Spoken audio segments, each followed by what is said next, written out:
Hello, hello. Testing, testing.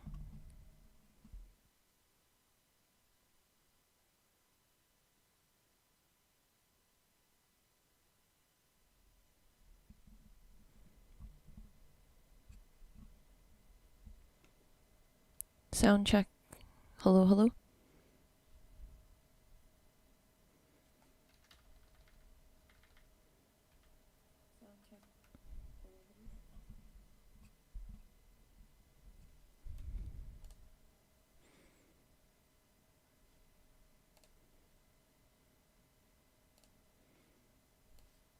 Hello, hi, thank you. Yeah, I always remember to do a sound check nowadays because I had once, the sound had failed me once, so sound check is important. You don't want me to be talking 2 hours in the middle of thin air. So how's everyone doing? Sorry, today I'm usually a little earlier, like half an hour earlier, but today I'm running a bit really rough, really busy today. And we have so much to talk about this today. I hope we can finish everything. I wanted to begin at like a bit earlier to cover some of the channel stuff, but it's like 6:30 right now. Oh, it's like 6:20, so I guess I have 10 minutes. And if you have any questions, just shoot it into the chat. I'll answer. I'll check the chat every so often during the stream. So it's best that you put your questions in early, and I'll get to it when I get to it. Just a few things about the channel that I want to cover before we start, and it's one of the major things is that I've started making a guide for all new members to the Bubble Pins membership. It's not finished yet. It's still in the works. So I haven't published. It is open. It is publicly viewable. So it's on the web and everything. But I haven't like announced the URL in any like huge announcement or anything. It's some of the I've been getting a lot of new members lately, and a lot of people are asking like where should I start, because Bubble Pins has been growing slowly and I've accumulated a lot of videos over the past few months, or actually over the past couple years. I can't even remember when I started this, but anyways, over time it has grown. So people new to Houdini, they don't know where to start, especially when I have like this is like bulk of videos. As of late, I have been doing a lot of these teaser videos. Those like the preview videos right before the live streams. So I think this is a really nice idea to get people started so they can actually preview what Houdini can do and what I'm actually offering to teach. You can go over, they're really quick videos. They're like a minute, 2 minutes. Some of them are just 10 seconds to demonstrate what Houdini can do and what I can show you, what I can demonstrate. And after you go through a couple of them, you see something you like, note it down, and then you can go over. So this is sort of like I'm describing this guide page. I'm sort of describing what you can do if you're brand new to Bubble Pins membership. So where do you start? Look at the teaser videos and then pick a topic. Then you can go through the playlist. Like I'm gonna have something more fancy here with like breaking down the categories: flip fluids, grains, RBD destruction, so on, so on, so on. Instead, right now, I have this, which isn't much, but you can find the relevant categories of relevant Houdini topics within the playlist. So I've always been keeping creating playlists for every single category that I can think of that I have a video for. So that's already there. After you pick a topic from the teaser video, say, the only problem is the teaser videos, I only started recently making them, so I've only started making them the last couple of months. So there aren't teaser videos for RBD destruction, like plain RBD destruction, or pyro destruction, or flip fluid destruction, or flip sims, or anything like that. It's only mostly the fem, soft body, fem sticky. Oh, I do have, but this one, the city destruction, is I guess that's sort of, it does use the flip fluid. It's not focusing on the flip fluid. It was, the city destruction was mostly on the velocity, custom velocity fields. Simulations, kin effects, crowds this week. Yeah, mostly those. So there are a lot of, I am planning to make more teaser videos in the coming, let's say, couple of months. I'll slowly add little by little more, so then it'll be easier for people new to come in and then see what they can do hopefully without overwhelming everyone. So as for when the stream videos are hosted, I'm trying to aim one live stream every 2 weeks. But it's not like I have this set in stone. It's because some of the Houdini scenes take a little longer to develop and organize and put everything together. So I need that bit of flexibility in the schedule. So I don't have a schedule set in stone, but I try to aim for one live stream every 2 weeks. Right, and you can see past live stream videos here in another playlist that I've created here. So these are all past live stream videos. Some of them are members only. I really should make another list for all the publicly available ones. Okay, I will do that after this stream. I also describe what is the difference between the live stream and the high quality stream videos. The high quality, as some of you might already know, is the ones available exclusively for Perk 2 members. That's where I take the live stream video and I edit it like crazy and add in the blue highlights, the notes, that good stuff that you see, and the bookmarks and the timestamps of every single. Actually, let me show you. Better than me blabbing about it. The timestamps I think is the most convenient for everyone to use, because it has the exact spot where a topic begins in the video, and I think that's very helpful for a lot of people. It's in the description, like here. So it has every single thing I can think of that I saw. So you can simply, if you're looking for something within the video itself, and you don't want to watch the whole thing, you can just Control F and then just find, I don't know, UDIM. So, and it highlights it all, and then you can pick something that you're looking for that is close to. Hopefully this will help you looking for something within the video. Let me see, just gonna quickly go over this. And where can you download the HIP files? So the HIP files and HDA files, that's the asset files, I make available for exclusively Perk 1 and Perk 2 members. That is available I usually post it on my blog.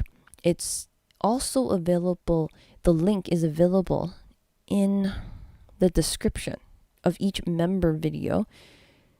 There's like a download link I would put here, and it will lead to my blog.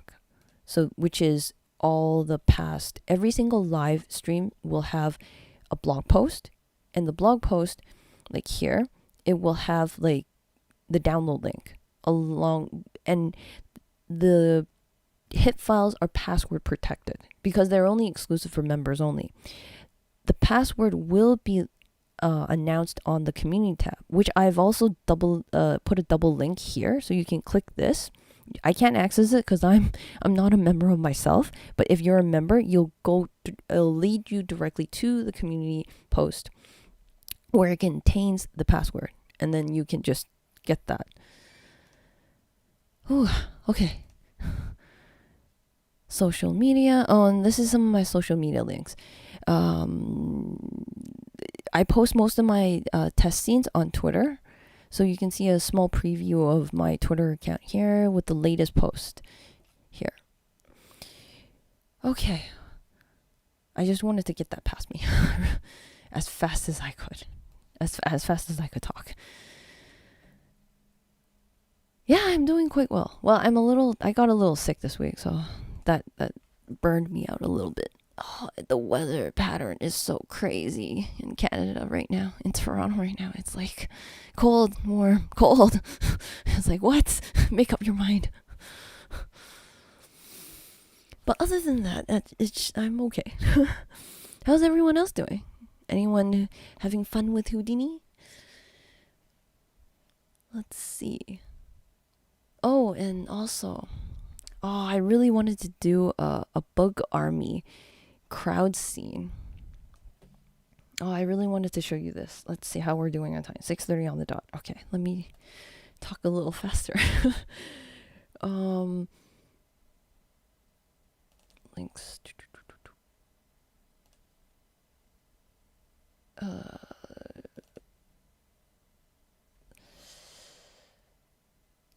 Where is my folder? Here. Okay.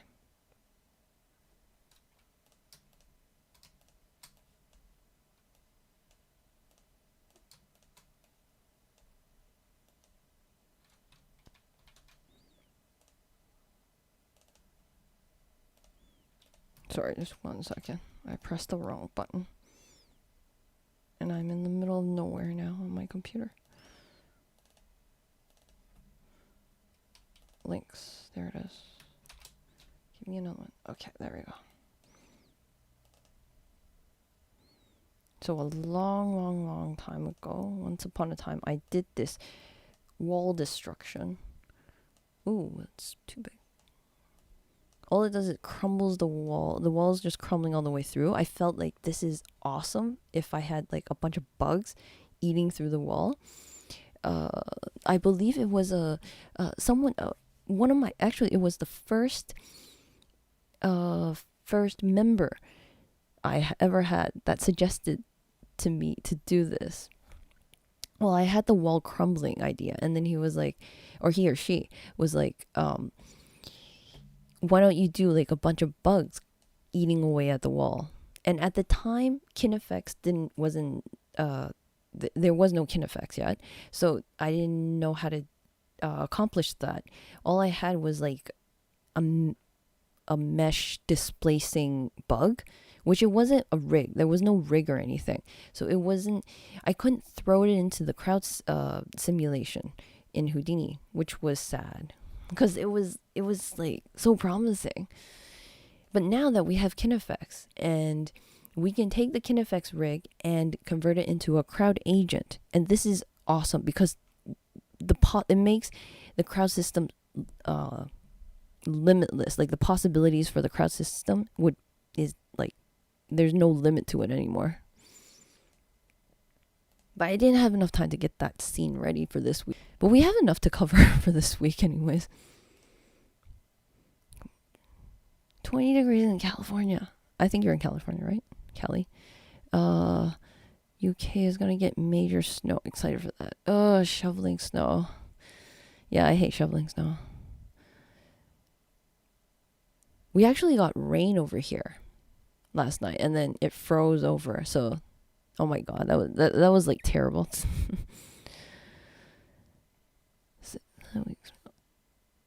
Oh, Four Seasons.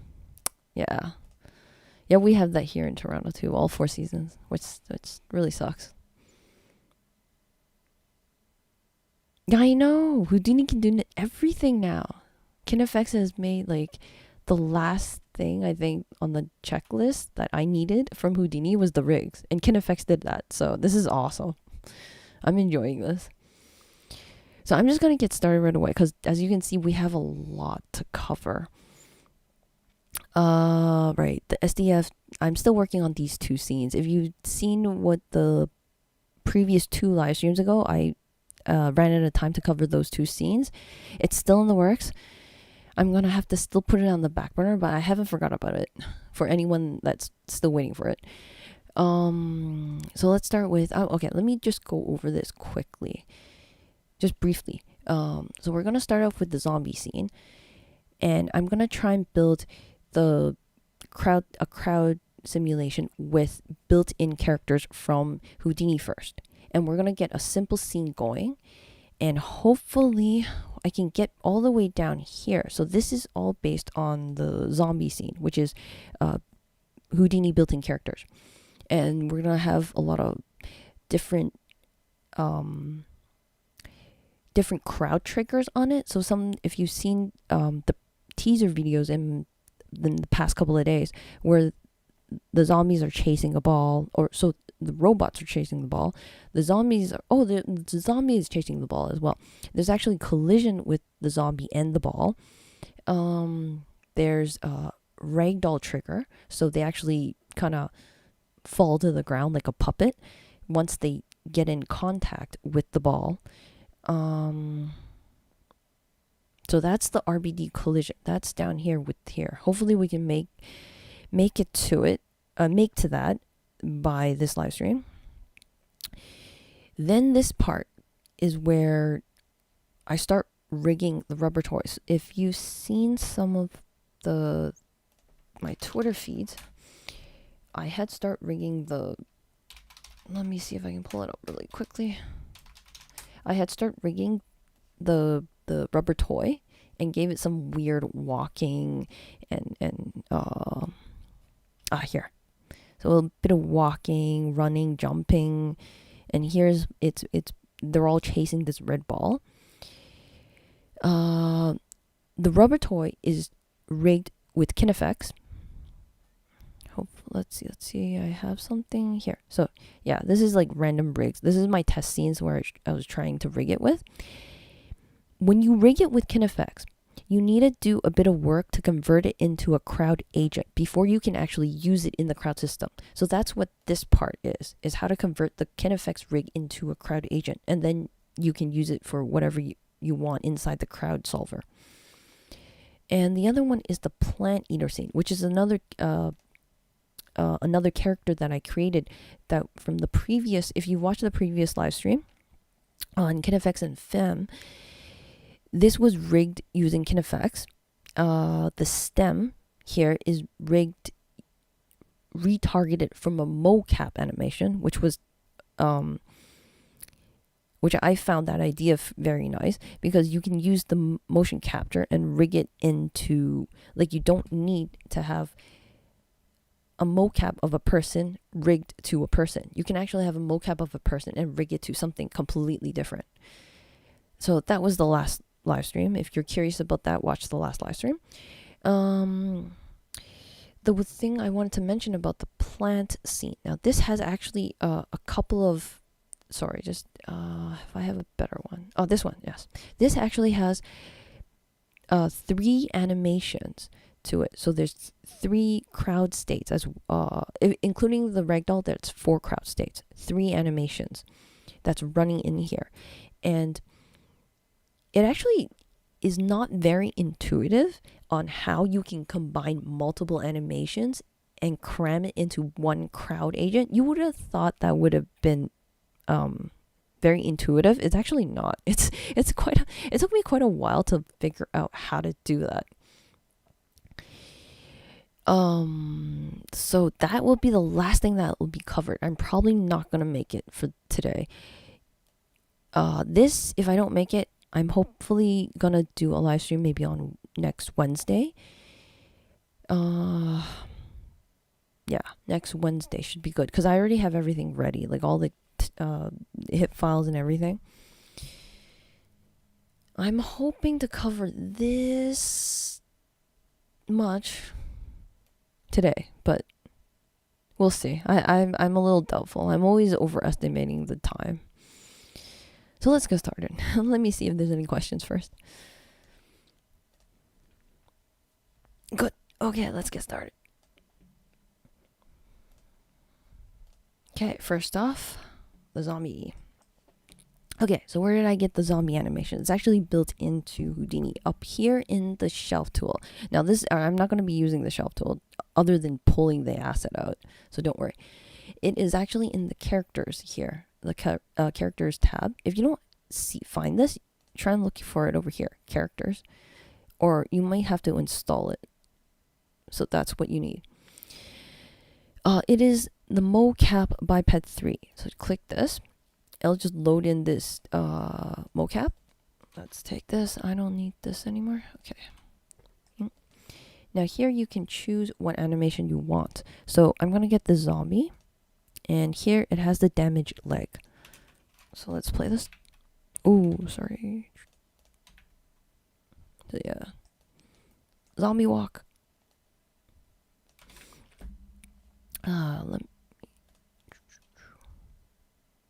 Sorry, I'm just going to do a quick save in case I forget a little later.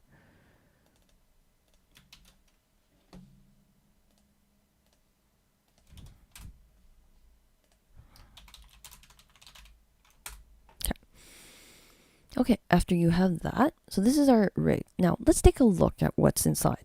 This is, I don't think this is made with, like, this is probably the old style rigging that they had. Houdini always had a rigging process. It wasn't easy to use, and I never knew how to use it. I only learned how to rig stuff in Houdini's when KineFX came out, which is much more intuitive in my personal experience. This is this looks like it was rigged using the shelf tool. They had this add bone shelf tool thingy. Yeah, they had all these tools here. This looks like it was rigged using that. But it's still a rig and it still works.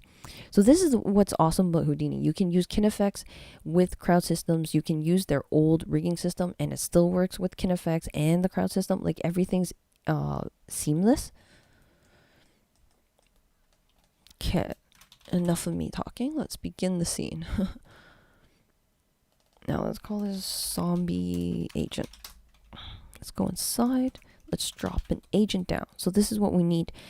The crowd simulations need an agent. Or it needs an agent, and you need to convert it into an agent, a crowd agent. Drop this down, errors right away, because we don't have anything. Now, we want to import that mocap animation into this agent. So, there's a few ways you can do it. You can use the FBX if you bought, like, an asset online, and you want to bring it in, like, here. You can use this. But right now, we have it already inside Houdini, so we're going to use Character Rig. Come here. Mocap. So, all we had to do is choose the topmost node. We don't have to dig deep into it. Just choose that. It'll bring it in.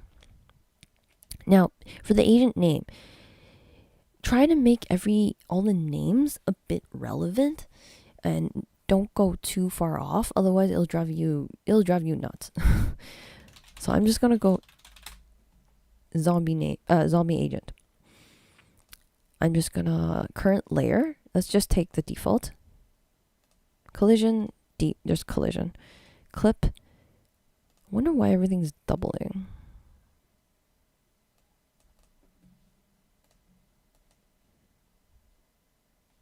Looks good. Okay. Clip name. I'm gonna call it zombie walk. Now this can be anything you want. Or not. Reload. Oh, sorry. This has to be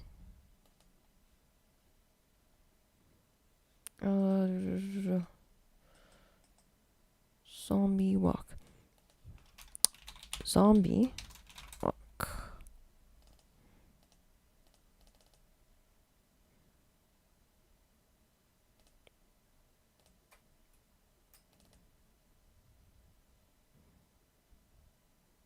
So it's only accepting the walk.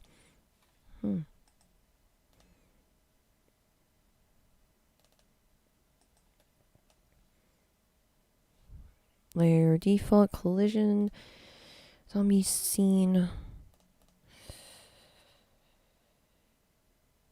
current clip walk. You should be able to change this name. All I did was change it there. Okay, let's not dwell too much into it. Walk. Okay, let's just keep that in. So right now this is right now this is an agent. Let's throw this down.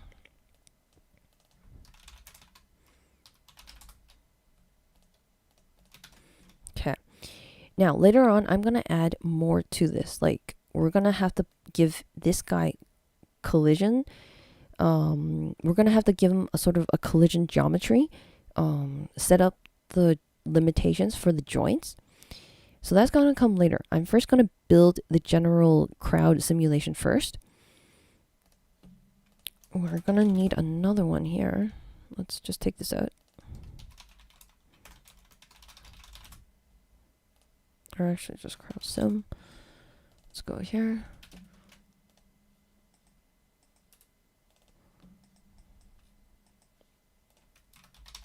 Now let's bring in that crowd simulation. Sorry, the agent. So let's copy this, go back up. Here, bring it in into this object. And then,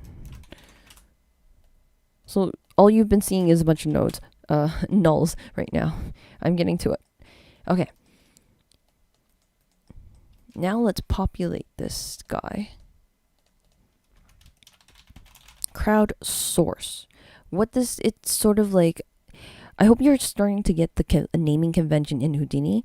Pyro source, what else they have? Flip source. They also have a crowd source. So this will feed in where all your inputs for your crowd simulations, where you want your little agents to crawl in. So this already gives you something. If you play it, so it'll give you something right out of the box. This just populates it. But what if I wanted to populate it in like a certain plane, on a certain area, on a certain ground? Okay, I'm gonna do a grid. Let me just give myself a bit more real estate.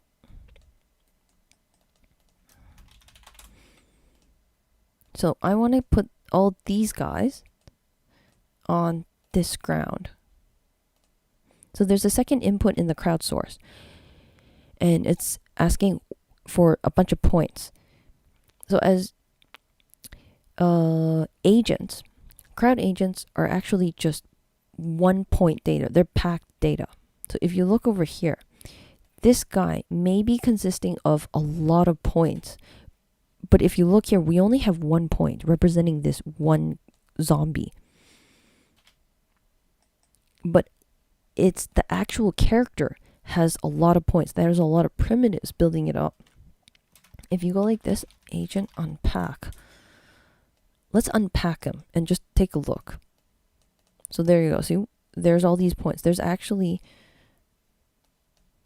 9,365 points consisting of this one crowd agent. If we didn't not unpack it, this guy only has 1 point. So this crowd source is sort of like doing a copy to points, sort of, but it does a lot more than that.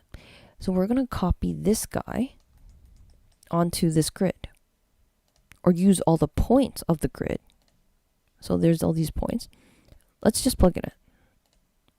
So it's spreading across the surface of all that. Let's do this. Let's scatter a bunch of points on the grid. So this guy, we have 1,000 points. Now let's, for my computer's sake, let's just do 100. And let's see what that does. Now that just copies everything to the points.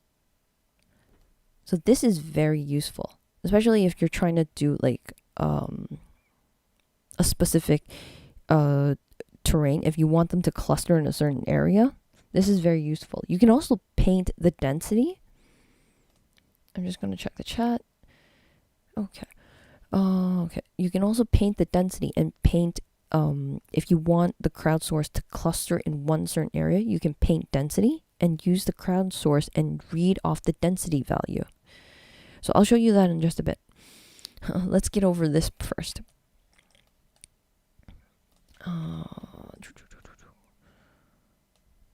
Now, I had prepared a different type of grid because I want them to stare at the ball. I want them to stare in the middle, and I'm going to put a ball in the middle.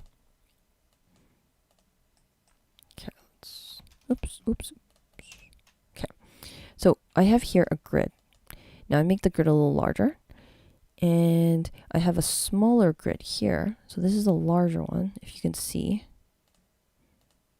Well, anyways, what I do is I take these two grids, this grid, and I cut them out so I can have a hole here. And I want to populate all the zombies on the edge of this grid. So they're all going to go into the middle and grab the ball.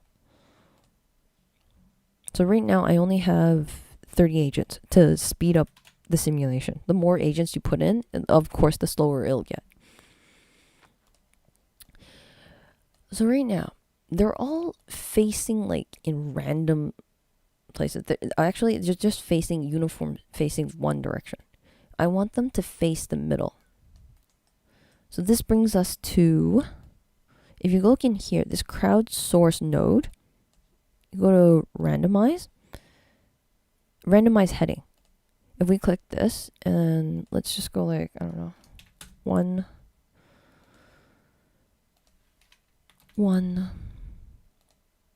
-1, -1, and 1. Let's just do something. Seated. It didn't really work for me when you do this. Like, whatever I put into this input, it just, they're all, it doesn't affect how they're facing. I don't know why. If you look in here into the spreadsheet, no matter what you put into these parameters, it doesn't change this attribute. It doesn't change this heading attribute. So I ended up making my own heading.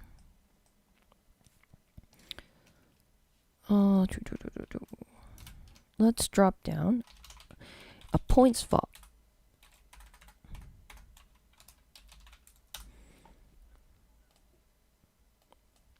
So I'm going to do something really simple with the point font. All I want them to do is stare into the middle. Now, I'm going to just use the position. So every crowd agent has a point associated to it. And each point is actually the position value. So wherever it's located. If you've read, I made a blog post before on how points are actually vectors. Because there's an x, y, z component. And that vector actually has a direction.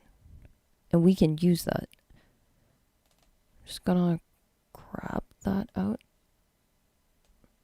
Okay. So every point is a vector. Positions are vectors. And every position, there's a direction associated to it. For example, in this picture, this is like, it has a value of x is 1. And it has a value of 2 for the y. There's no z's to keep it simple, just to keep it 2D. And this position value, this 1, 2 position value, has a direction because it's a vector. And the position of this guy, this agent over here, it has a position value going here, and it has a direction. And it so happens that the direction of every single position of these agents are all pointing outwards from the middle. So that's something I'm going to use to make them face the other direction. Here, let me show you first. Let's come in here, and we need to overwrite the heading. So let's take the P, and we need to write out the P and use the P value and overwrite this heading value. So we're going to bind export. This bind export will overwrite, or it will create a new attribute if it doesn't exist. Since we already have a heading attribute, it'll just overwrite it. Let's just put it down. Now here, let's go heading. It's not a float because it's a vector, 3 float vector. And I'm just going to take the point and plug it in.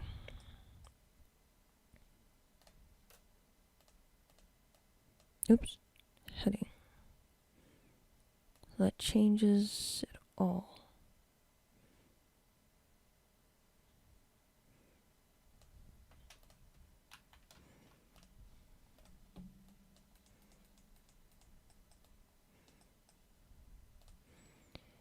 Now there is something a little wacky about this, is that sometimes it still doesn't update. Like, as you can see, they're still looking all over the place. Let's do this. Let's write it to the bind export and write out the V as well. Ah, there you go. That updates right away.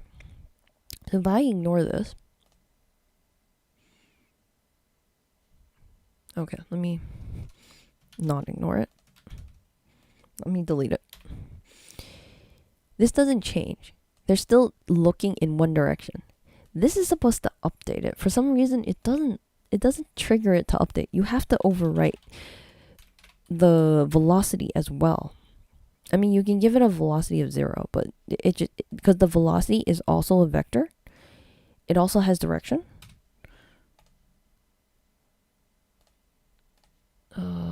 Update. Bind export values V. I am not sure what happened. It was working just 1 second ago.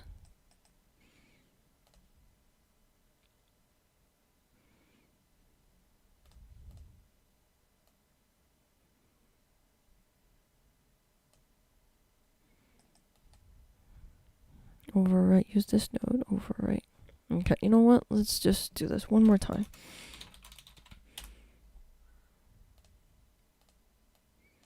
When in doubt, just delete the node.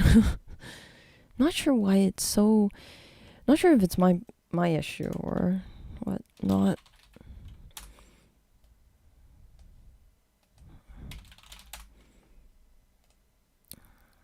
Oh, and then bind export.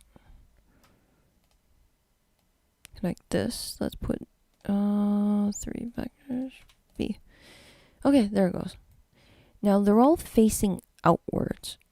So I don't know what happened just before that. When in doubt, just recreate the node. It's a little flaky for some strange reason. I want to reserve from using that word, but anyways, it works now.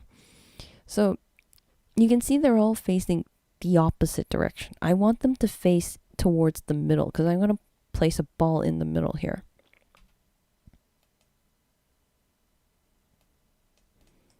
So we can do something very simple. We'll just negate the direction. There you go. See? And they're all facing towards the middle now.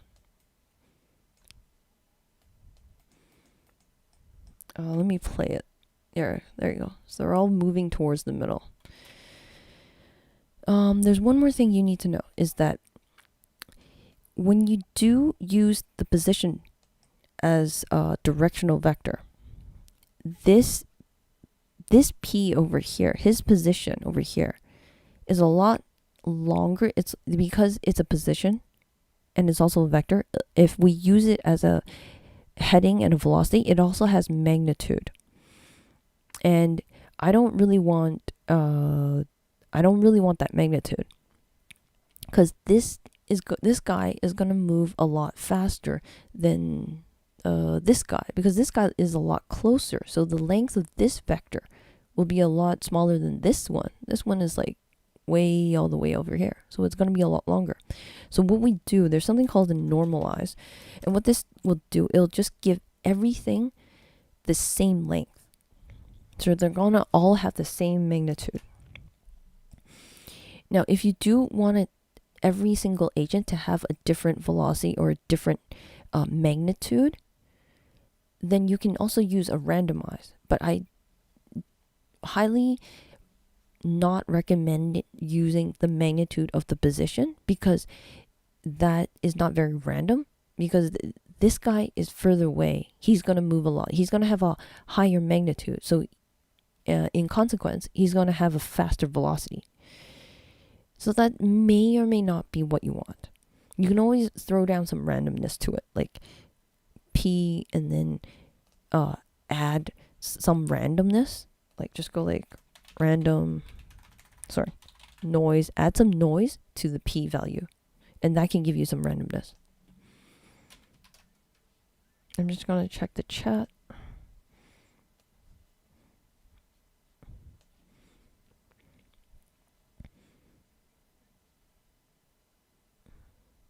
Yeah, point VOPs really come in handy.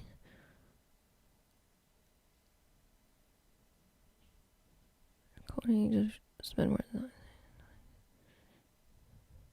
I really want to get into Vex. I think that'll really help a lot of people, but I need to find a way to simplify Vex so I can actually fit it in a live stream. Otherwise, I'd just be like, it'd be even more longer than my usual live stream.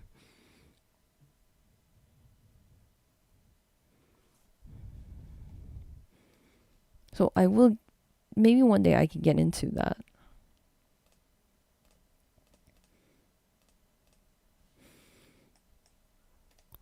Okay, so we have set the heading and velocity. Yeah, let's see.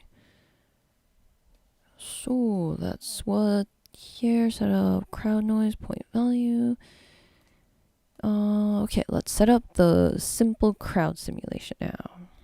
Let's make these guys walk around the place.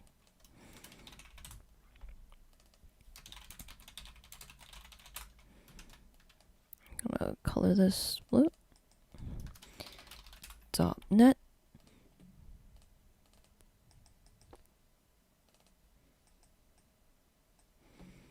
Okay, so let's begin with the crowd object. I really like naming in Houdini. Crowd object, and since we're doing a crowd simulation, we need a crowd solver. So this makes it very easy to find everything. Just connect this down, connect this over here, and let's see.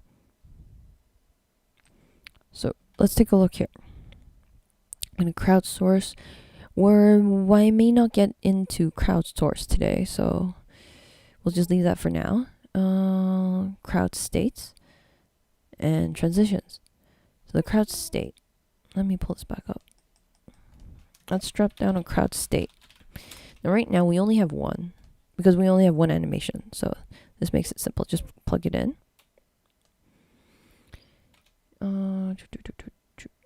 Okay. So for the crowd object, we need to link it to our geometry. That's this guy. So let's copy this, bring it down, bring it in. Okay, here they come. For the crowd state, now the state name is actually looking for the $OS. Now this is a Houdini expression that just grabs the name of the node, which is crowd state 1. But if we come over here, our state, here, the state name is actually going to be this name, the clip name, or the, yeah, it will be the clip name. If we go back, come here, and let's just do walk. And let's just play it. You're just gonna walk in. Now I'm gonna put this and put some nonsense here. Let's see what happens. Nothing happens. That's because the crowd simulation cannot find the respective crowd animation state or animation. They have to match. So we put walk, which matches what we had in the agent, which is walk here. and walk down here. This is actually the default name. Now, I was able to change that name before, but I don't want to get too deep into that. There's some way to change it. I forgot where it was. But that's not very important. Okay, let's have that. Okay, so cool, we're done. I'm just kidding. Now this isn't doing much. Actually, I should just play this. They have no collisions or anything. They're not doing anything. I mean, they're trying to avoid each other, so that's good. They're steering away from each other, so that's good. It's doing something. But if you look carefully, I don't know if I can get some collisions going. They're actually walking through each other. Okay, I think this guy. Yeah.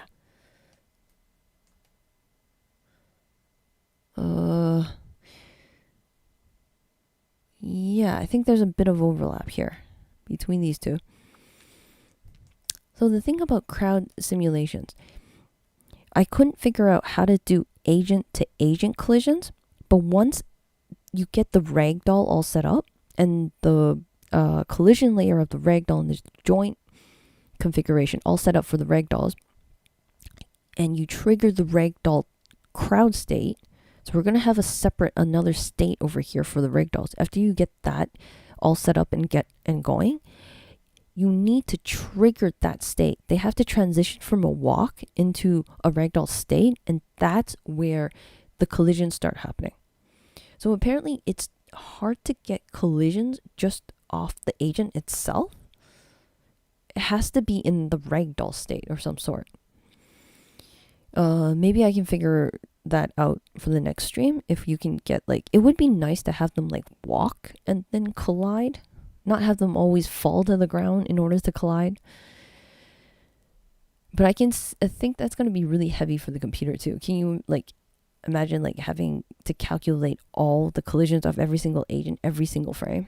It would be, and they're all moving, so. But let's set up the ragdoll first. Oh, actually, I skipped a step. Okay, let's have it chase an object first. Let's have them all chase an object, and then I'll set up the dop import and then the ragdoll. Okay, let's have it chase an object first. So this would be very similar to that robot chasing the red ball around the screen that I had in the preview teaser video. Now let's just I'm just gonna copy over the red ball just for time constraints. Whoa, what happened? It crashed. Houdini. Okay, let me check the chat while I'm reloading this.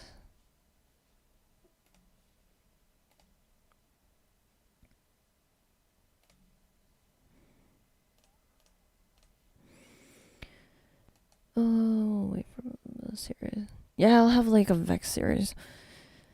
If you have any ideas, you can throw them out now, and then I can slowly develop the idea into a scene.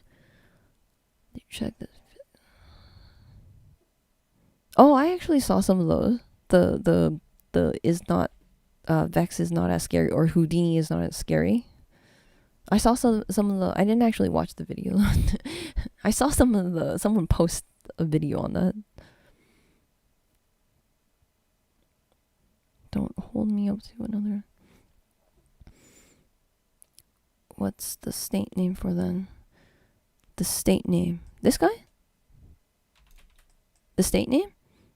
The state name is to find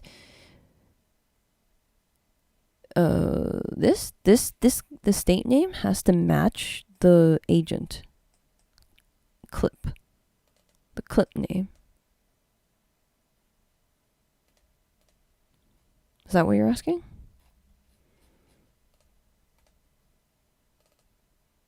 Oops. This one. Do we put walk? And we go if you want this to be something else, like that, something random, it won't work. Oh, because it's looking for the clip name here.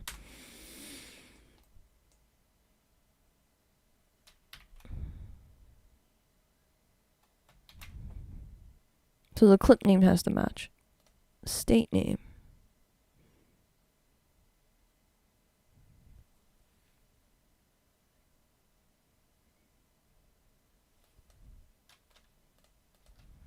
Those was.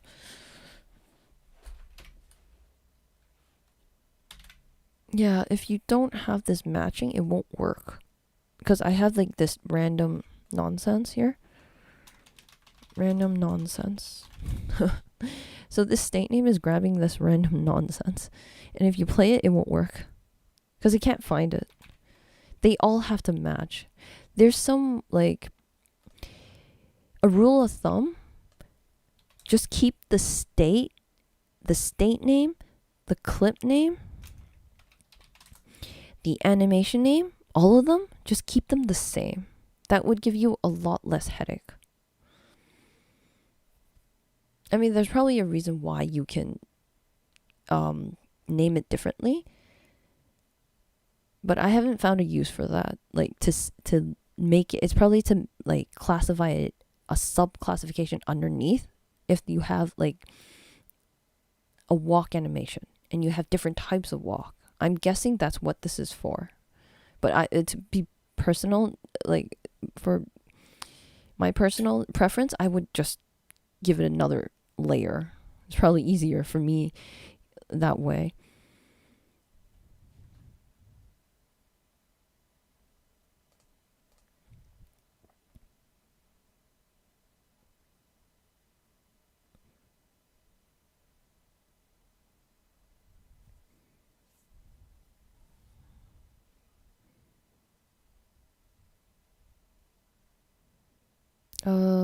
Not sure what this is. LODs?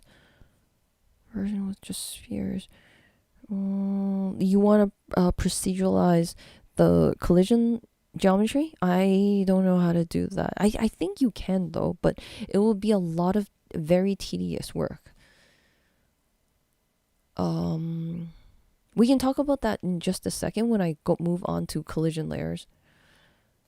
Vex can be used for shading. Yeah, I know. Vex can be used for shading. It's awesome for shading part, which is in the works topic that I will cover for mantra when we get into, like, creating a custom mantra material, like not using the principal shader, actually using the material builder.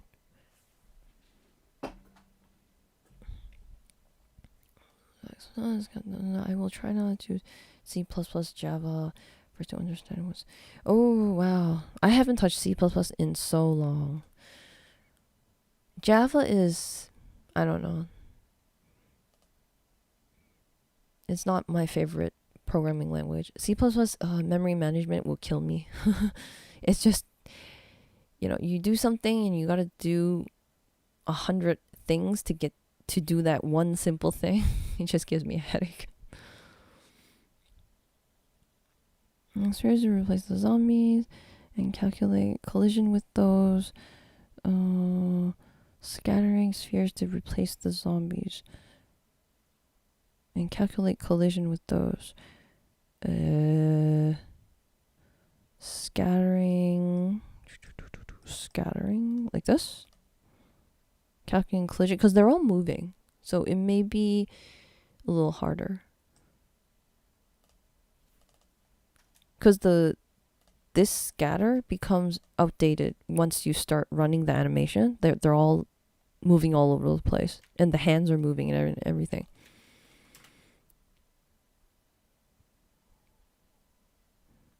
You can say too expensive to calculate collision zombie because the geometry is expensive.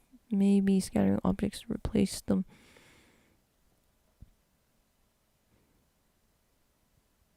Yeah, that would work.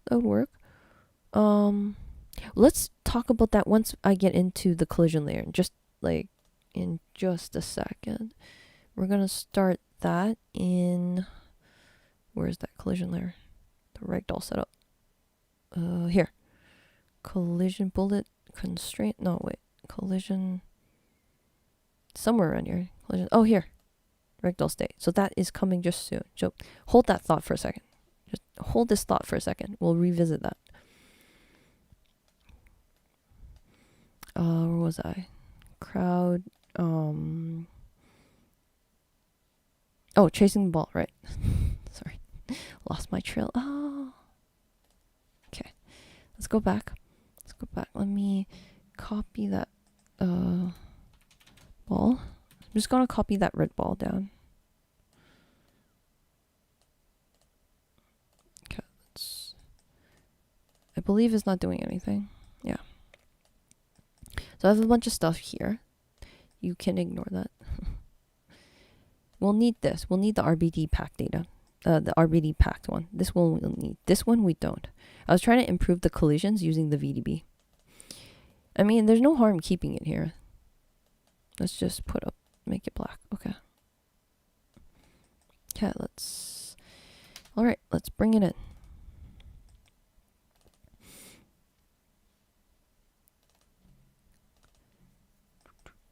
Okay, let's do, now we want them to chase that ball.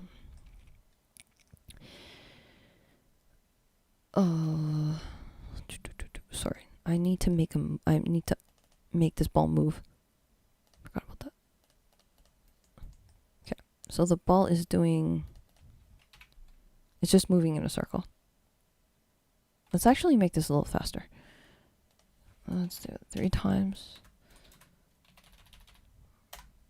So I'm not going to talk about this formula here. I will talk about it at the end. There's actually I do have a blog post that describes how to do the sine wave. Maybe I should just direct people to it, just in case I run out of time at the end. I don't want to leave you hanging. Wow, that's slow. Okay, there we go. This one. So this describes how you can use the sine wave formula and manipulate it, and hopefully this will give you an idea on how to make things animate on the fly. So we're going to make them chase this ball, and all it's doing is going in a circle. All right, let's do this.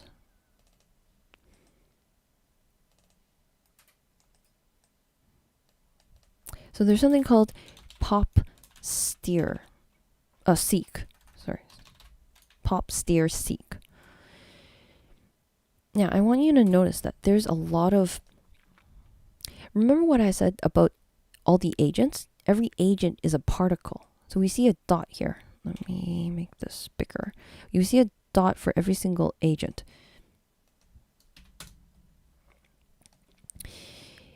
It's actually a particle inside the crowd simulation. And that makes it possible to have use all the pops or any of the pop functions inside with the crowd simulations, crowd solvers. So we can actually use the pop steer seek, stick it in, and in here we're gonna say you have position, you have particles, we have points, and we have surface points. Let's use surface points. And I'm gonna come here, take this guy, copy this, plug him in. We have to come up though, because we won't be able to see it.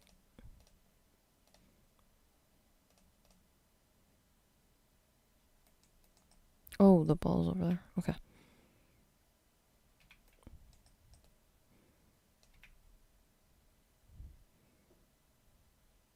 Oh, that was actually too fast.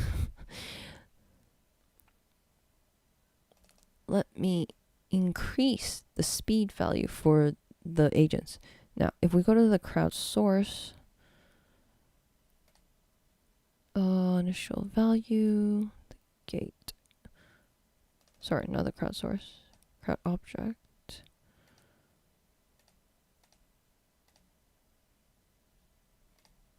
Here, there's actually another way we can do it.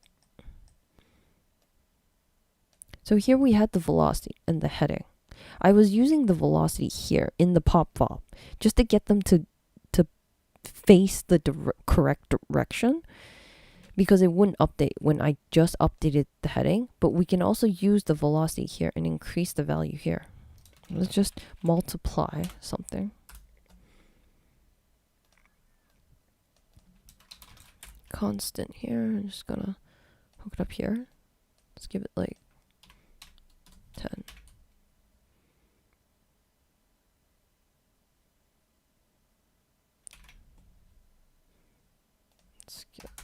I just want to see if it actually is working. I'm not sure if the ball's just really, really slow. Or that it's not picking up the velocity. Physical bounce, friction, stiffness. Oh, actually we do need the pop then. So we do, this should automatically just pick it up. I don't know why it doesn't.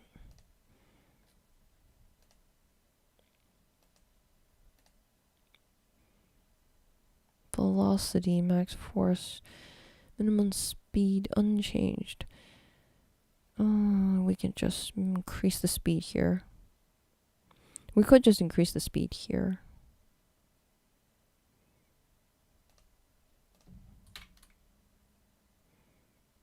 So slow. Orientation update. Wrong place. Wrong one.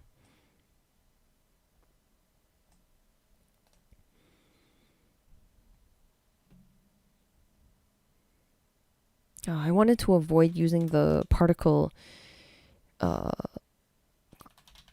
crowd source, but I think we do. If we want to make them go faster, we need to use this guy, which is actually a pop source. I didn't want to get into that, but I think we need that. So instead of grabbing these guys here, or initializing our agents here using the crowd objects, I'm going to take this out and put it in here. Attributes. Initial inherited velocity, and then I'm going to make it 10. They're going circles.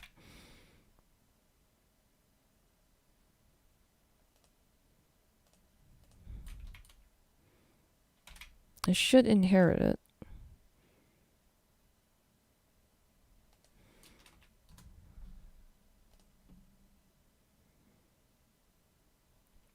Oh, you know what? That was my mistake. Sorry. Ignore that for 1 second. Ignore that for 1 second. I know why it's moving so slow. It's because this pop seek force is not strong enough.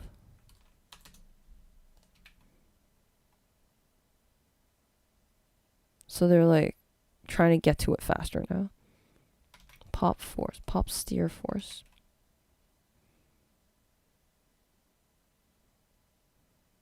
Okay, let's make the ball a little smaller, because I can't tell if it's working or not.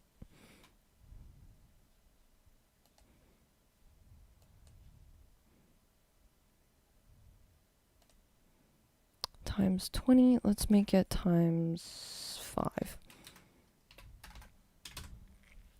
Okay.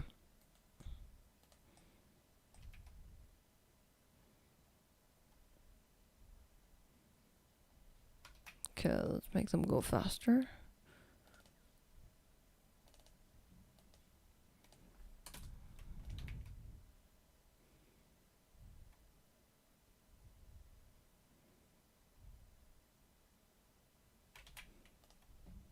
I don't think that was working.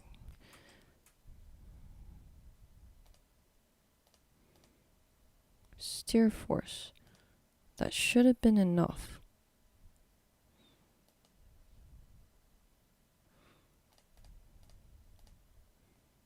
Do I really need that pop source? Sorry about that, guys. Source.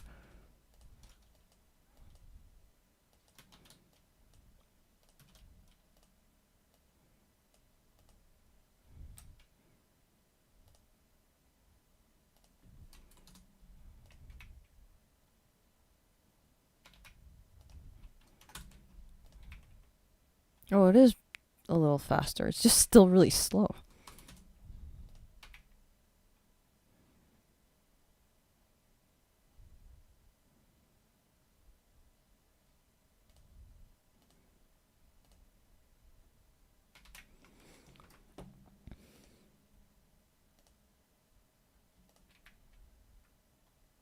Because it's changing direction all the time. Oh, I see.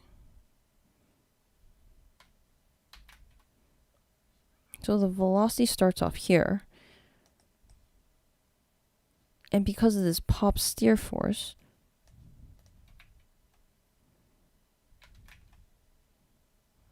force building, stop. Okay, let's come back to this a little later.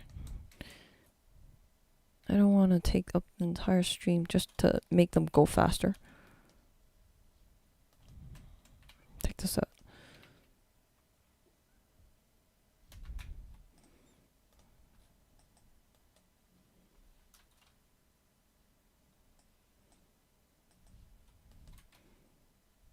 There's also the gate. Oh, it might be this though. Oh, this was it. I forgot about this guy. So this is how you make it go faster, just by changing this gate speed. For some reason, this overwrites the V value, which is not what I thought it was doing, because these are all particles down underneath. Which is not what I thought. So if you want to make them go faster, just change the gate speed for the relevant crowd state.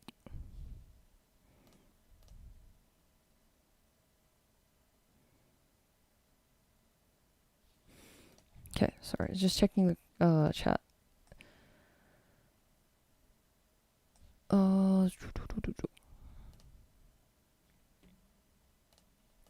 Okay. So now we have them chasing the red ball.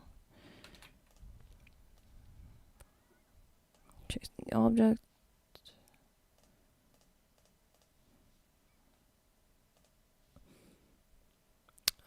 That's this one. Oh, let me do the dop import first.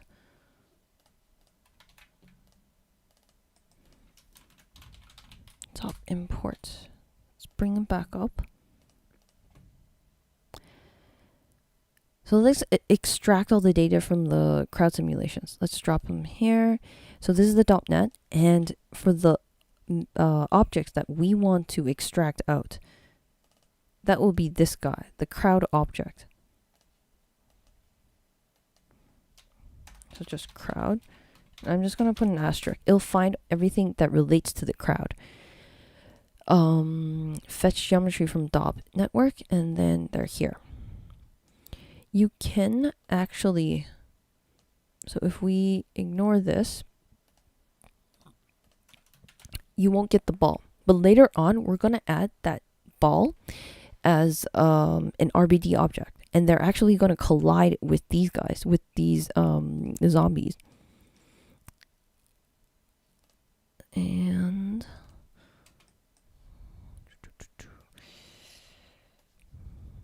so that goes on to dop import, Ragdoll setup. Okay, here we go. Ragdoll setup. Now the Ragdoll setup is a little tedious at the beginning, but I'm only going to show you just like maybe the first two limbs on how to set it up, and then I have it like ready made on the other side. Just gonna copy and paste it over. Okay, so that goes back to the zombie agent. We had to go back all the way to the zombie agent. Then I'm just gonna bring up my notes on the other side. Agent collision layer. Drop this down. We actually have to define the collision geometry. It doesn't come free, which is a pain. If you come here and you press enter, you can see that you get a lot of dots.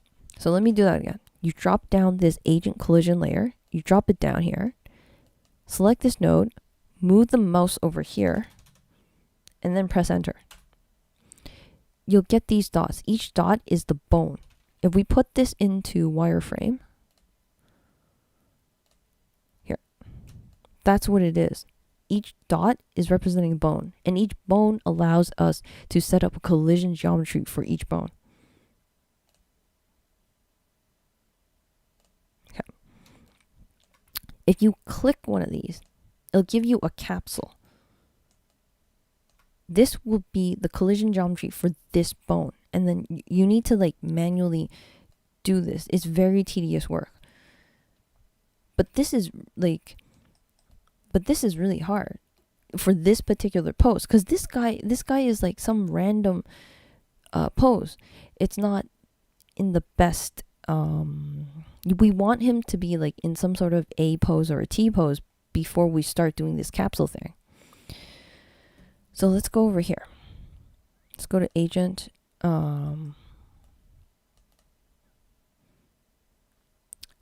want him to be in a rest pose.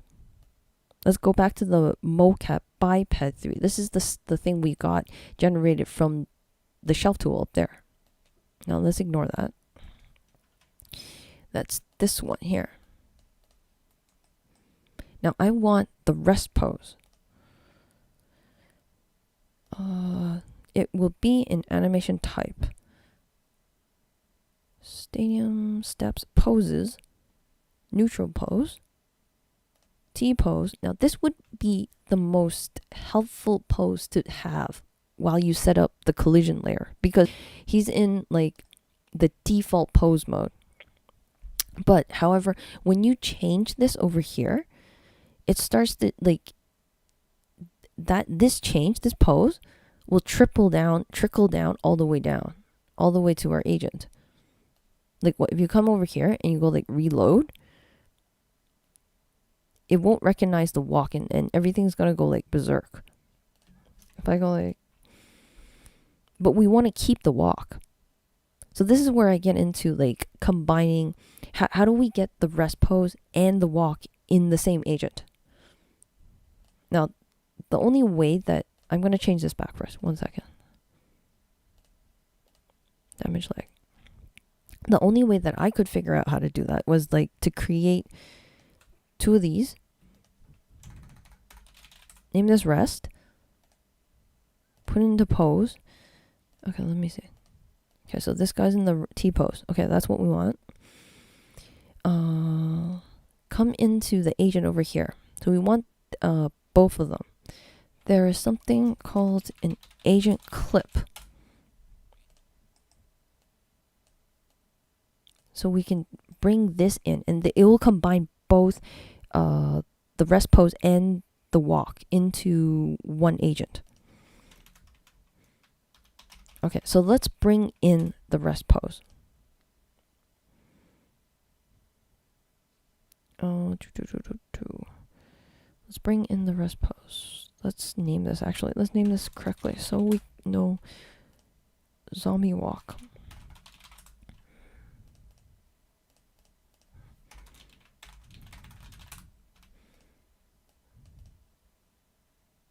Agent clip. Okay. Zombie rest. Load. Okay, so there we go. Have them right here. Now, if I just connect this right into the agent clip, now the agent clip is looking for a motion clip. So if I connect this right into here, I don't know if it's going to understand it. I was actually expecting an error. It did error for me on the other time.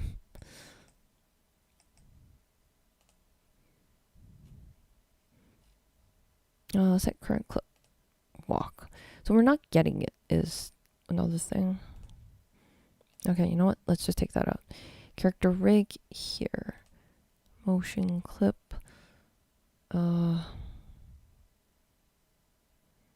File. Yeah, there's no way to pick it. Like, you can go motion clip, but it won't understand it. Character rig. Oh, actually, there's actually a simpler way of doing this. I just realized that. we actually don't need this guy. We can just bring in this rest pose as a character rig. I think this might work. Set clip, rest. Yeah, you can actually do that. Oh, that's a lot simpler. But let me show you my complicated way. Just because the complicated way comes in handy when you're doing KineFX as well, because you'll have to use all the KineFX rigs are all converted into motion clips, and that's what I really wanted to get into when I started talking about this, is how to bring in the motion clip. If you're only dealing with the built-in characters in from the shelf tool from Houdini, like this should be good enough for you. But I really wanted to talk about the motion clips. So I'm going to take this out for a second. I'm going to show you the complicated way. Let's take this agent clip and go rest. Let's bring it in. Rest here. Bring him in here. Reload. Okay. Now we're going to take this guy. And I'm gonna get the motion clip out of him. I want just the rig. If you watch the previous KineFX streams, it's that stick, the stick figures moving around. It's that animated stick figures that we really want. And I'll show you in just a second why we want that. Agent, you know what? Let me switch it. Let me switch this around. This will play out a little nicer later on. Okay, the walk. So I'm gonna KineFX. I want a motion clip out of this zombie walk. I want that animated stick figure. So first thing we want to do is we want to unpack this guy. Throw down an agent unpack, and I want to unpack the skeleton. We can unpack the motion clips as well. This didn't work out for me. It was erroring out for some stranger. It was erroring out and saying motion clip data was not found, and apparently it wasn't populating the details in here. There's supposed to be an attribute detail for motion clip, but or motion info. I think that's what it's called, but it's missing when you do it like this. So you have to output it as a skeleton. So this is the stick figure that I was talking about. This is very similar to what we get in KineFX when we're doing that rigging. Now let's do a motion clip.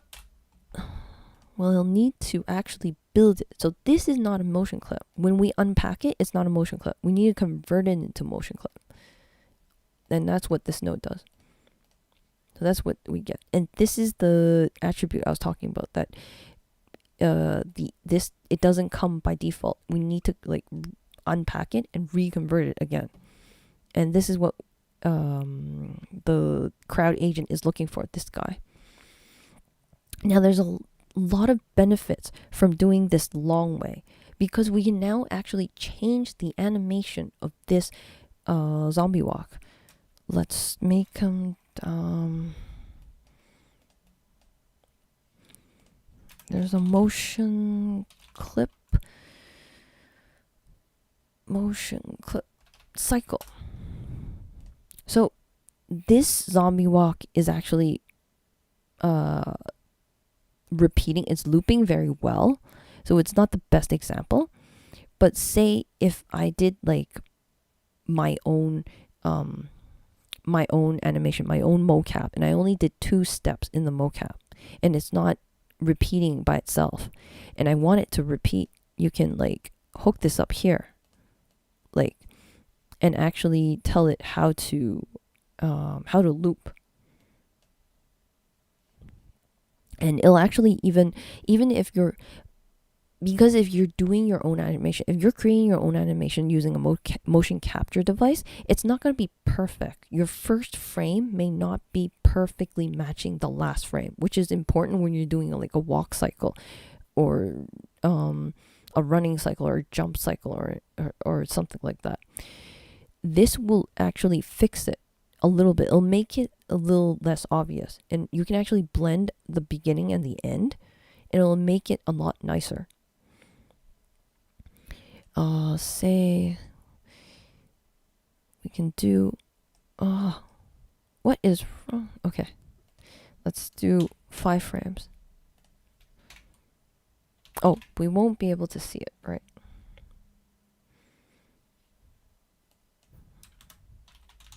Evaluate.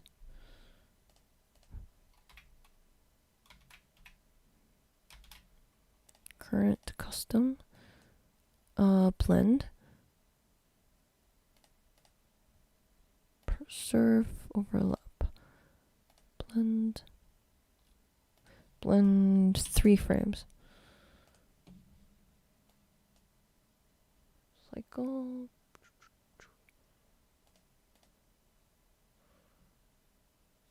Okay, all joints. Let's try it again.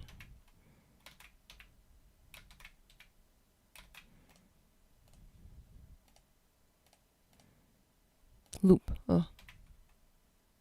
Okay, so it's doing something funny right now. Because the original zombie walk was already perfect enough. But I wanted to demonstrate how you can change the animations using these motion clips, which is actually more useful when you're using KineFX. So I'll bring this back up when we actually get into the topics down here, when we're actually building our own characters, our own character rigs with like what I did with the rubber toy and the plant eater. It becomes more apparent for the use of these guys, but right now it's not much use, I guess. But I wanted to still show it to you because I might not make it for this stream. Okay, let's bring in that rest. Let's do the character rig. Okay, yeah, that does it. This is the walk. This is sorry, we need not the rest. We need the zombie walk. Let's name it walk.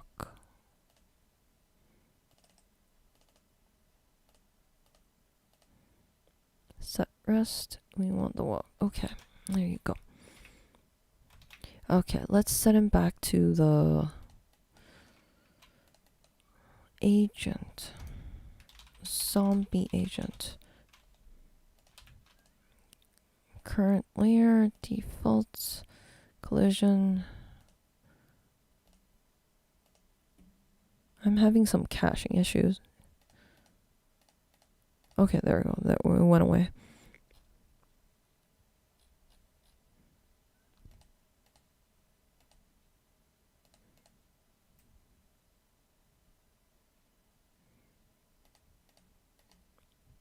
This should not say walk. This should be rest. Cut. Now it comes here. Then we want to set it to the rest. Okay. Then we can flip it back and forth. So what I just did is the rest, because I switched the 2 agents around. I put the rest over here. We used to have the zombie walk over here. I switched it to the rest position, and then I'm adding the zombie walk on top of it. We can switch the animation. If you wanted to preview it, you can set current clip to rest or like the walk. But right now we want the rest position because I want to set up the collision layers. Let me just do a quick check on the chat.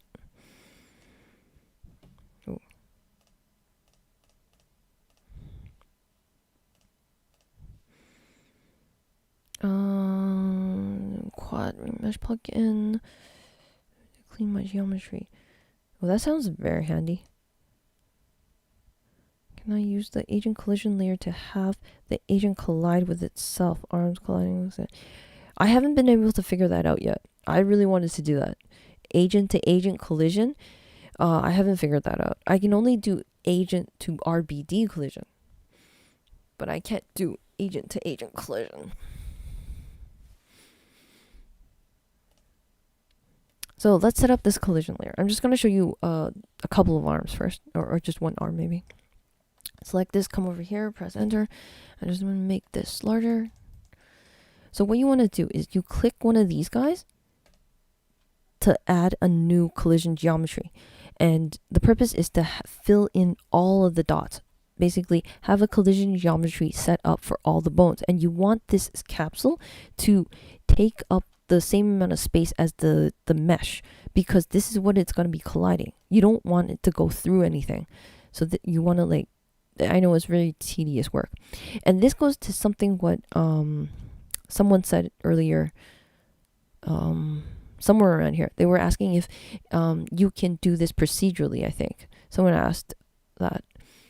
I think you can, if you think about it, because this is really just a script running, a Python script running behind the 3D viewport. Like, it's every single time you click one of these circles, it adds a new entry over here into the collision shape entry. So it's equivalent to clicking this.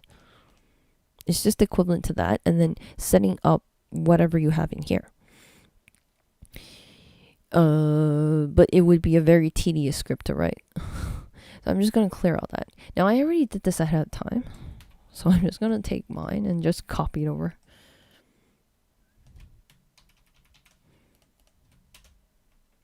Okay. Now, I'm going to make this HIP file available for all Perk 1 members. So what you can do is that you can, since if you are using the Houdini built-in character, like this moped, you can just copy this node in here, this node in here, into your own HIP file. And you won't have to set it all up, because I already did it. There's no point in you doing it again, too. If you are using your own character, then you will have to reset up the whole collision layer. You have to do that one by one for every single bone. But if you have like a test scene you want to just test with one of the built-in characters, you can just use this right off the bat. Let me connect this. Now, let's do a simple Ragdoll test. So if you wanted to ever confirm if your character is set up correctly, you can just come over here and just do a simple test simulation for the Ragdoll. I'm just going to drop this in. Okay, this will be black, because this is not going to be used in the end. Oop.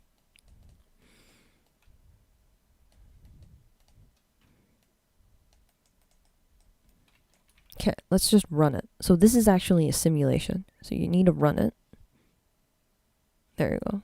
Splat. Well, it's colliding with something. So let's see what it looks like without the collision layer. There's not much difference. We need to configure the agent joints. So we have collision layer geometry in there, but we need to configure the joints as well. So we need the agent configured joints. Now, if you ever try to configure the joints without the collision layer, it's not going to work. It's going to just error out. So let me show it to you. Bring this up here. I'm going to drag this up here. And then I'm going to go here. Let me just make this a little smaller.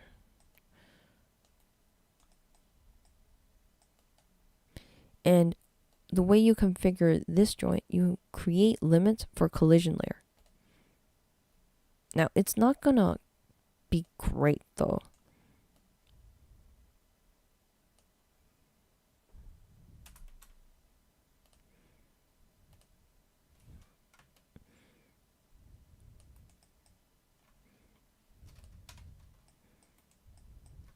Let me try and set this up.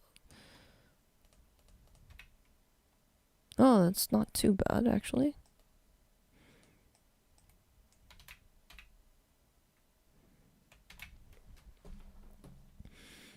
There is a bit of, like, chaos happening there. It's not as bad as I thought it would be. I think because it's in the rest position. The first time when I did it, it was on the zombie thing, and it just exploded like crazy. but it's still not great. Like, what I would do, what I would recommend is that you set up the collision layer first and then hook up the collision agent joints. When you come here, click create limits for collision layer, because it does build the joints on top of the collision layer. So let's come here and let's clear this first and redo that. Okay. Now let's rerun the sim or test. So it still explodes. It's not much difference because we still need to configure these guys. This rotation limit for it. Like, how far do you want this arm to bend? If you want it to bend a lot, like that,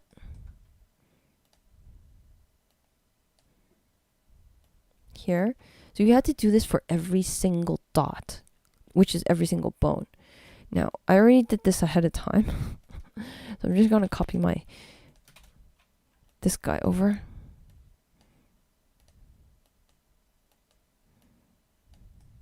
Oops.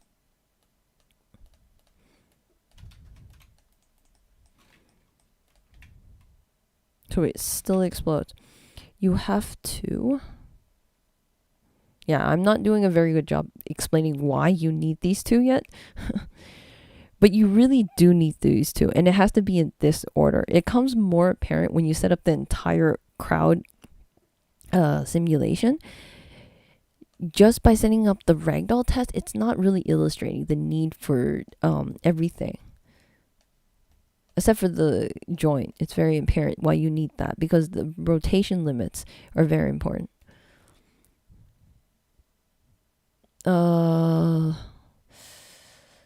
If you turn up the stiffness or turn the softness down, turn the stiffness up, he will move less. He'll break. He'll be less chaotic. But what I really want to show you is when he comes down. Let's make this into wireframe. The only bone that's not making sense, that's exploding this, is this bone. The hip and the thigh. I think this is the thigh. The hip bone. The two hip bones and the spine. This spine bone and these two hip bones. That's the only one that's sort of breaking off. And why is that the only bone that's breaking off, no matter what we do? Like this, or have it here. It's always just this part breaking off. The hip breaking off. So let's just take a look. Sorry. Let's take a look at this. It's not really connected. I'm trying to get a focus on here. Okay. Now, this is not really connected. And how do I know that? If we go here to the agent, other than the fact that it breaks apart when we have the test sim, the agent configure joints. We have joints everywhere configured. I have these little blue cones everywhere, except for here. And if we look at the collision layer, there's like a dot everywhere. There's dot for every single bone, for every single connection bone, except for there. We don't have anything to define these two hip bones and the spine. Now, I did a lot of digging around into the agent and how the bone is set up. I'm not going to get too deep into it, but it turns out that this is not connected to the spine. The two hip bones are not connected to the spine, which is okay because a lot of rigs are done like that, just to give the character a little more flexibility in how they move.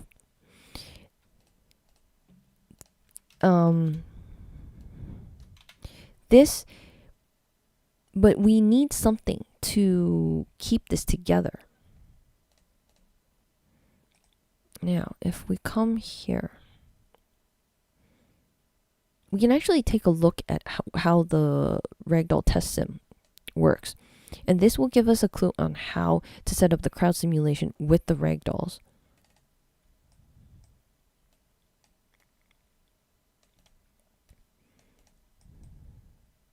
So they have an agent constraint here. This is what I wanted to show you.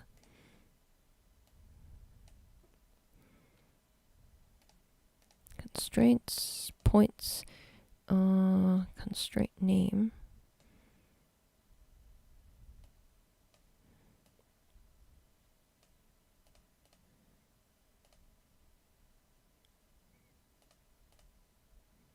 Constraint twist, right? Constraint, let me see. Constraint type. Constraint name. So that's what this pin will be holding that hip and the hip bone and the spine. The hip and the spine, that two disconnected bones that keep exploding the ragdoll when we drop it to the ground. This is what's going to be holding it together. These twist constraints are like joints because we rotate our hands, we rotate our joints, we rotate our limbs.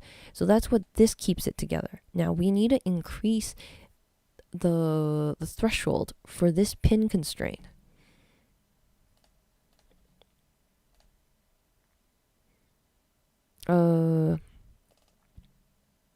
No.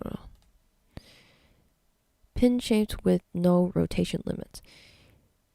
I hope you can see that.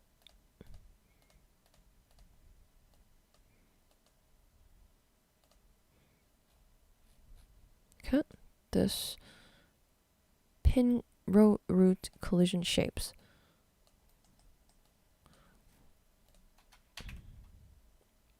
Oh, but I turned up the stiffness, I guess. Let me revert that back. Oh. Okay. Okay, but the hips stayed together. It is bouncing quite a bit. Okay, let me put this out. Okay, so it explodes. What I wanted to show you is when you check this. Okay, it does bounce, but note that the hip is not breaking apart. If we take a look at the bone, it is intact. Everything is intact. He is bouncing, which is very funny, I find. But he's not, that bone is not breaking up. So let's do this again and uncheck this and then replay it. This is why it explodes, because these two hip bones are just like, they're just breaking off. And then it results in your character or your agent just stretching like crazy. So, yeah, that's what I wanted to show you, is that what, hopefully that will give you an idea on how this works. How the ragdoll is actually working. They have two different bones, like a twist, two different constraints holding this guy together. A cone constraint and a pin constraint. The pin constraint is what holds the hip and the spine together and why it just flies off. Because we need to pin the root collision shapes. Now this option is just neatly available inside the test simulation. When we have the crowd simulation, this option will be like hidden somewhere else. I think it's on the crowd, it's in the agent constraint inside let me see. Here, it's this guy within. So it won't be available neatly on here. When we set up our own crowd solver, it will be very similar to what we have here. So they actually have a crowd solver, not crowd solver. Oh, they do. They have a crowd solver in here. So I'm just going to make this nice and neat so you can see this. Hopefully you'll see how similar this is to what we had before. except this has a lot of other stuff. But okay, let's take a look at this. Now we didn't have this, so let's just make this a different color just for now. Let's make it red. Now we didn't have this, and we didn't have this. But we did have, now I know I played around with the pop source and I put it in and I took it out again. You probably don't need this. This gives you a lot of different ways of populating the crowd source, because all the agents are just like particles. There's just one particle represents an agent, and all the pop source, all the pop nodes, and all the pop functionality are compatible with the crowd solvers. It has the Ragdoll state crowd. So the only difference is all these red ones. Oh, and the ground. It's hitting the ground. But this is pretty obvious why we need a ground plane, and well, we had a static solver here. You can actually just put a merge. I've never actually used the static solver. Just do it merge. So we have let's go back up for a second. You need to create the constraints first. And they have a Houdini has a agent constraint network. This creates the constraints for us. All we have to do, they're doing a bunch of stuff here as well. Not too sure why they're doing this, but yeah. You can use the Ragdoll simulation test as a reference and to how you can configure your crowd simulation. So we're going to be building something very similar to this.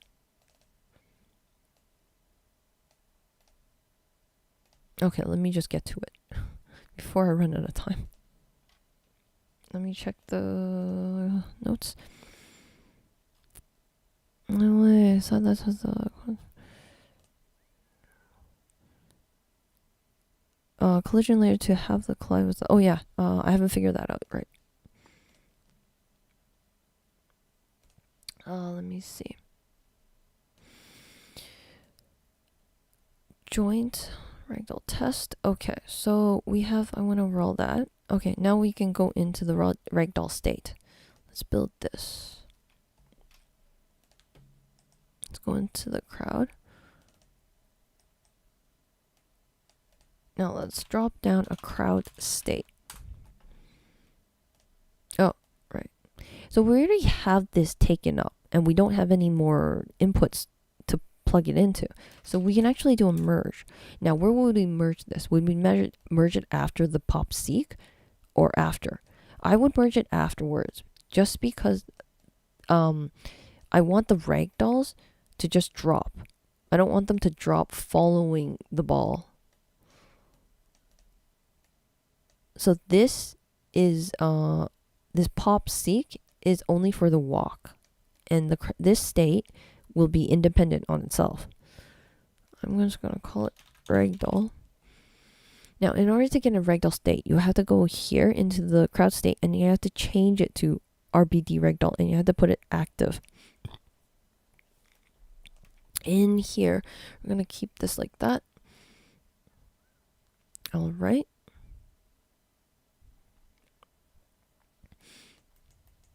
Oh, I forgot to change the clip back.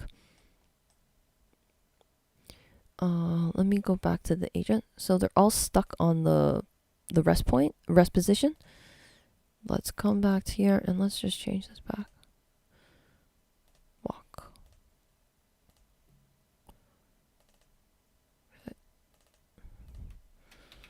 Okay, just play it. And they're just chasing an imaginary ball.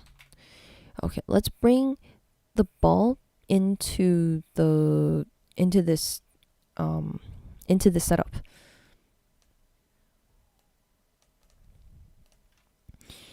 Now the ball is actually an RBD ball. So we need a bullet solver. And the Ragdoll needs a bullet solver as well. Before I do let me just put the Ragdoll. Let's try and recreate that Ragdoll test in this crowd solver, and then I'll add the walk-in. I think that's a little easier to understand. Ragdoll state.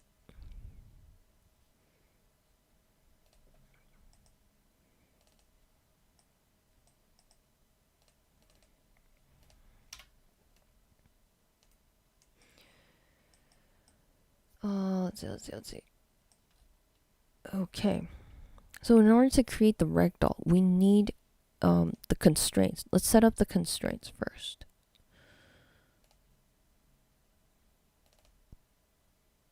Agent, and then let's just do this. So we need the agent constraint network.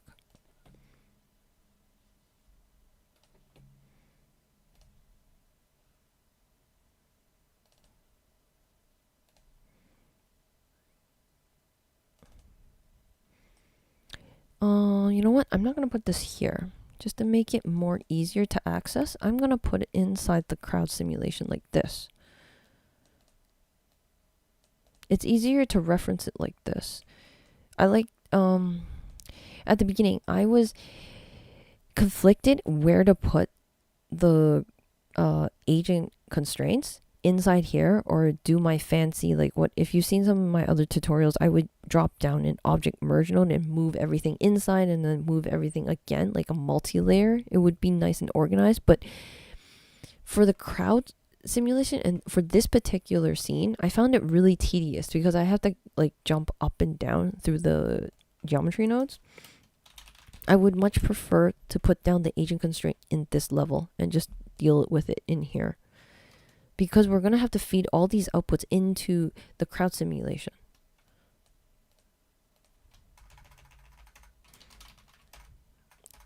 Crowd constraints.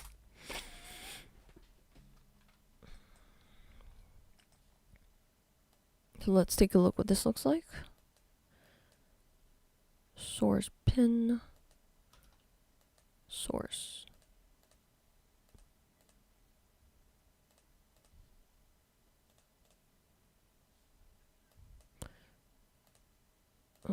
Crowd constraints. So it has all the namings here. So this is all the information we need here. Crowd here, pin, and again, we need to pin the root collision shapes. I'm going to leave it out for now because I want to see, I want to break it first and then fix it. Let's come in here. Now let's bring that all in. Crowd object. So how do we bring in all the constraint data into this contacts, into the dopnet? Constraint network. Constraint network. So this looks, I don't know if anyone has seen one of the destruction tutorials I had before. There was like glue constraints you had for RBD, which is very similar to the crowd object. So for the RBD glue constraints, we would put the constraint network down here.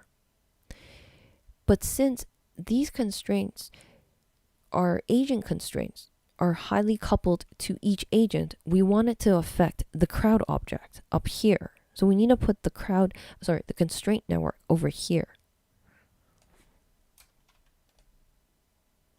Then we have a pin constraint.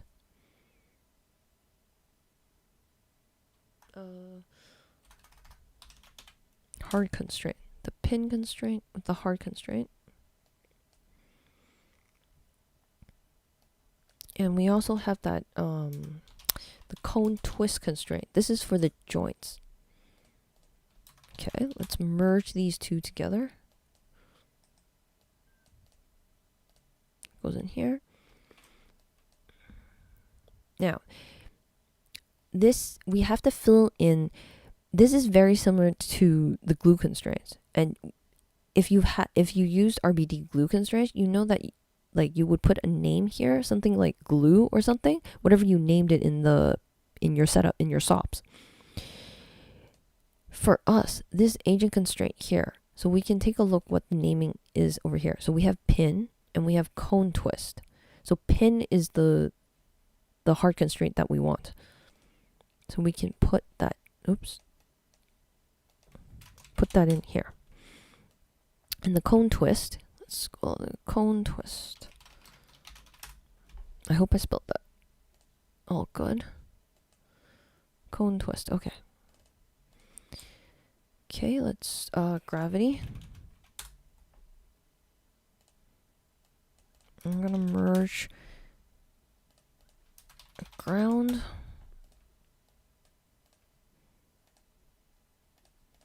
Okay. Okay, it's not doing it. It's not happening. Nothing's happening. Well, there's a couple of things. First, we need a RBD bullet solver. Because in the end of the day, it's collision geometry. It's actually colliding, objects are colliding with each other. And no one does that better than the bullet solver. So, but we already have a crowd solver. So if I drop down a bullet solver, I have nowhere to put this.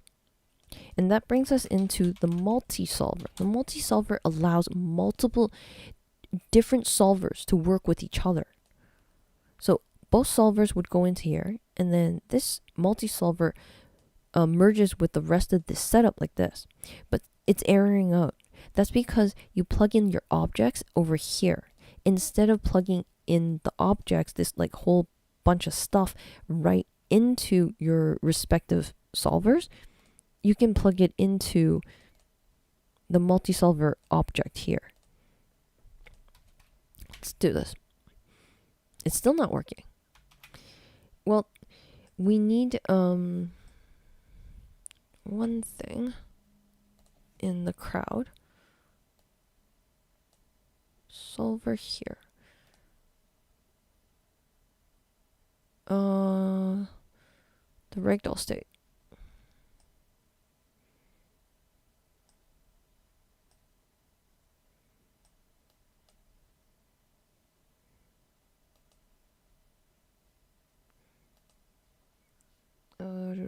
Sorry.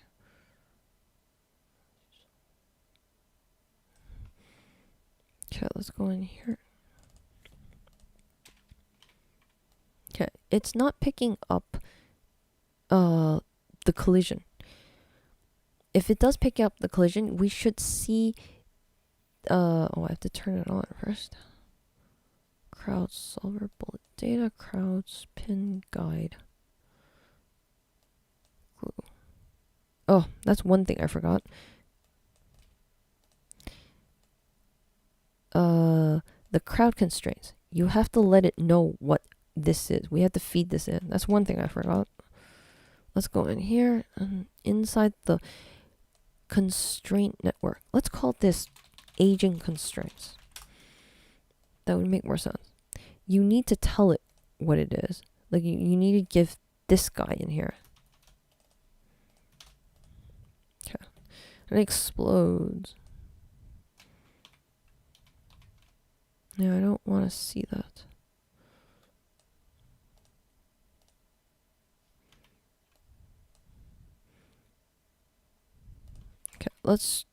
Okay, let me change it back and just play it one more time. Yeah, it's still not gonna work. This is showing us now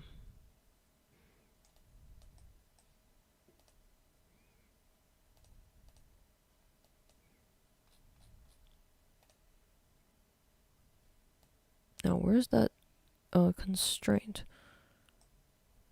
RBD constraint. Multi-solver crowd avoidance.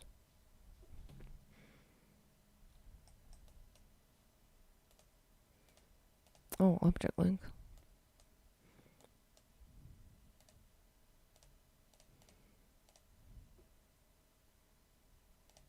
Okay.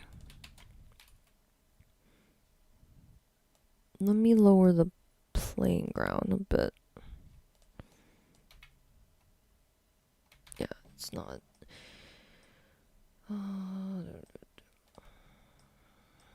Constraint. State.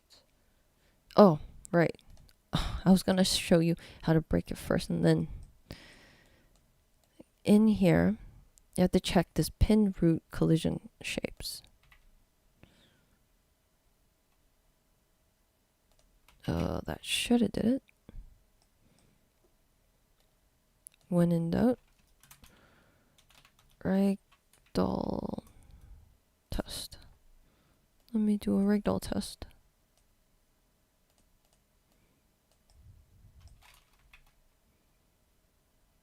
Okay, so that does work.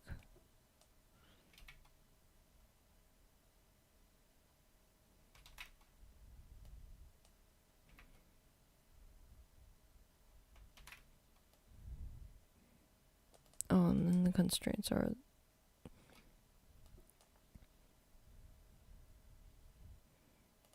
crowd object here. Believe this should have worked.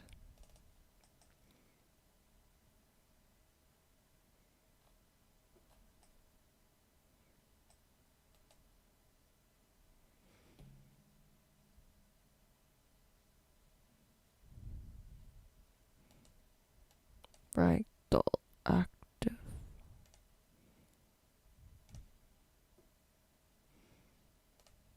Stiffness group.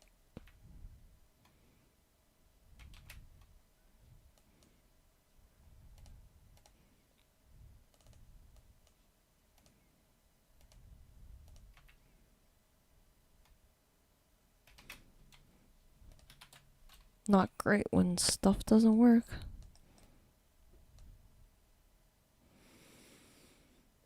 I am not sure. Let me take a look into here.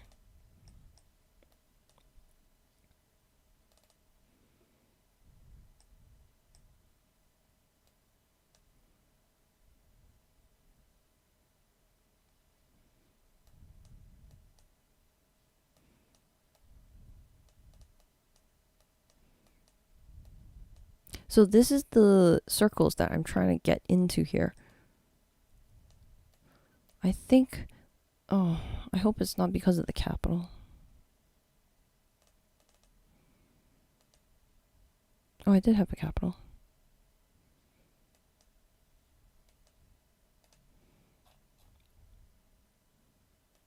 Cone twist.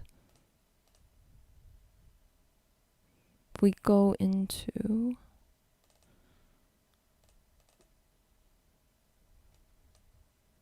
cone twist.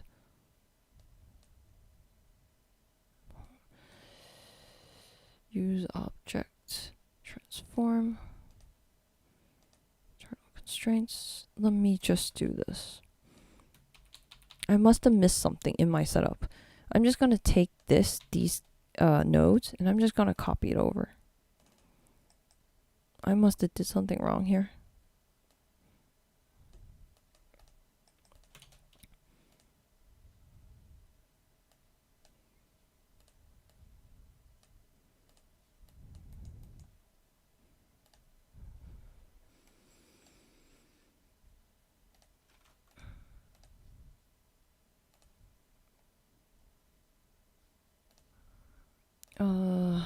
We have to relink this.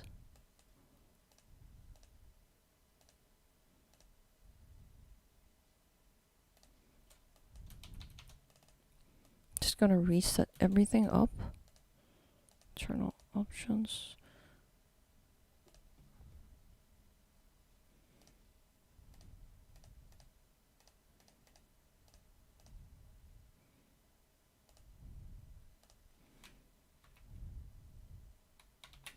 The pin constraint. Ragdoll.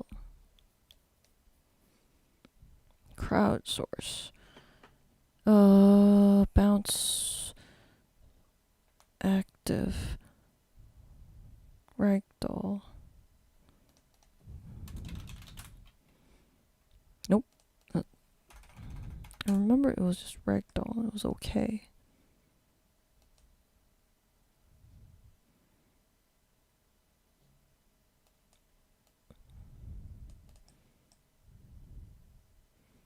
cone twist. What if I just want them to drop onto the ground. Cone twist. How come this didn't work? Enable motor. Oh, this has different values in it.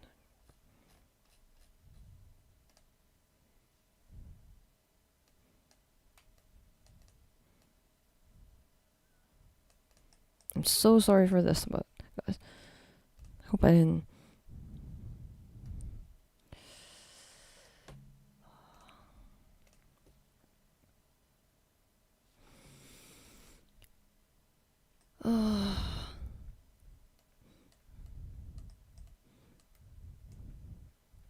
This worked on my own setup when I did it on myself. Not sure what I missed. This is where the magic editing comes from when I edit this video. This part will probably disappear. Oh, convex hall. Some crowd checks. Active mid state.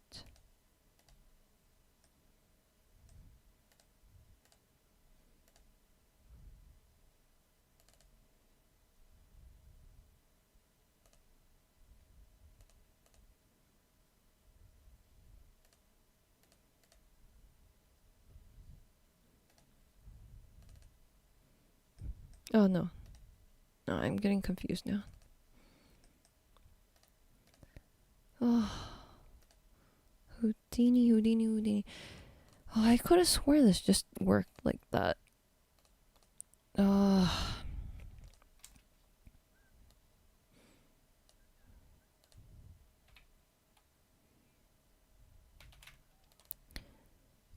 What am I doing wrong? Constraints out. Crowds. Unless I really do need this one.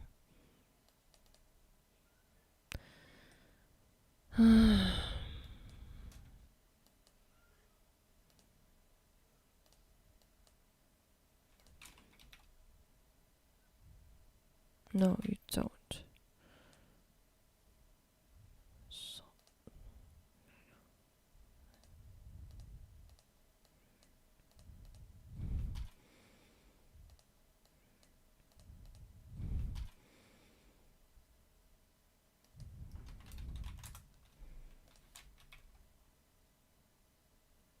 Oh, it's the naming of this.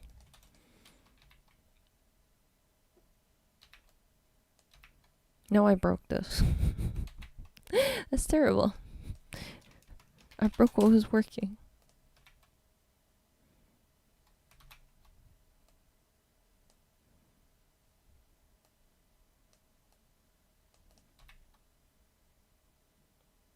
Great, now I broke this.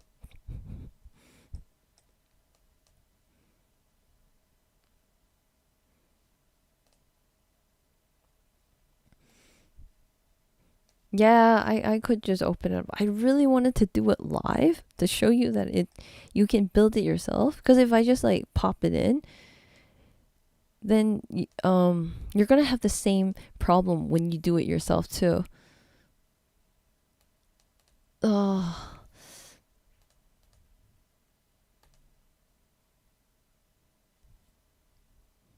Active. Now I broke the test ragdoll.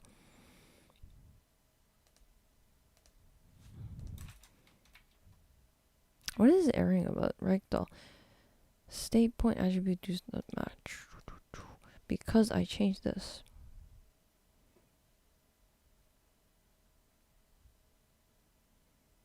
What was before?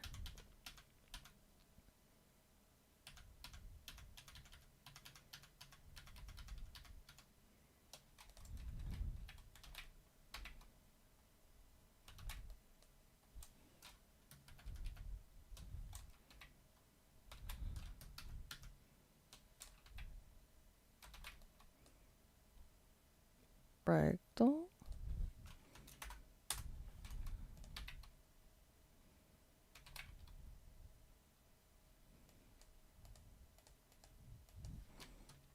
$$ OS.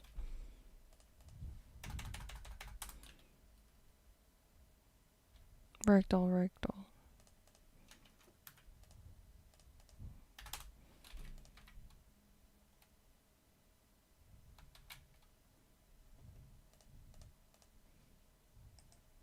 I think it was just the naming, but I did name it Ragdoll.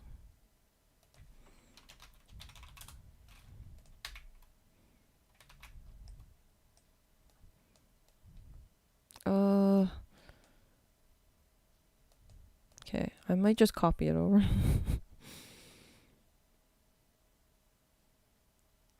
Bullet, show me geometry data. So the geometry data, the collision is coming in here. Ground plane, merge. Oh, I hope it's not something silly as the gravity being lower. No.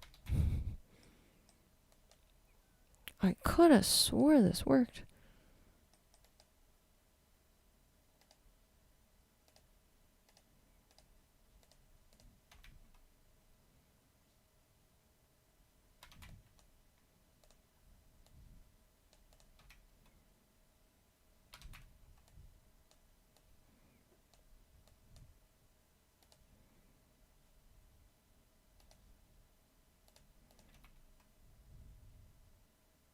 Okay, just give me one more second. I'm not gonna give them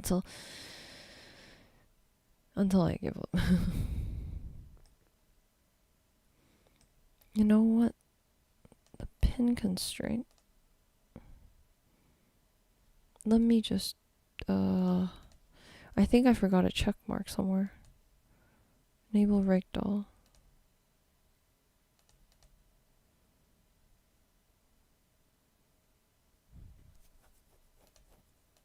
Whoa.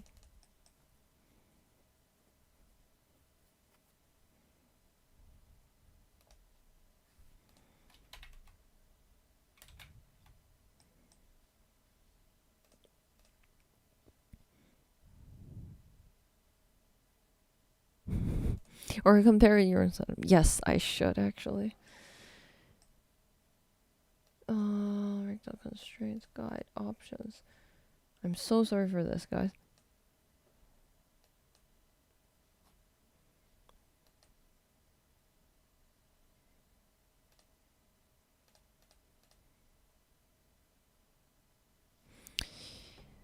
Oh, static solver. Okay. You know what? I will take up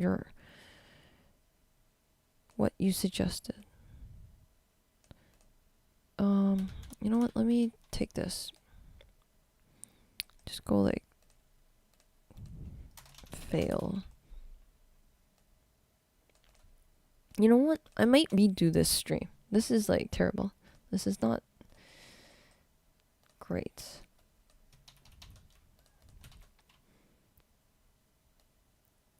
Gonna copy my own. Contains a lot of sneak previews. This is what I had on the other screen. Out agent constraints, crowd constraints come here. I do have to relink them though. Out crowdsource, so that one works. This one, we're not there yet. We don't need that.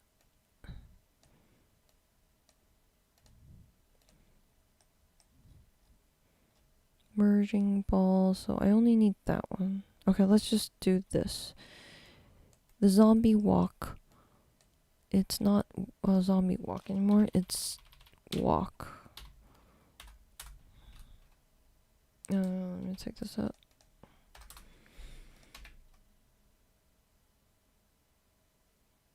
Oh, right. I don't want him to walk though.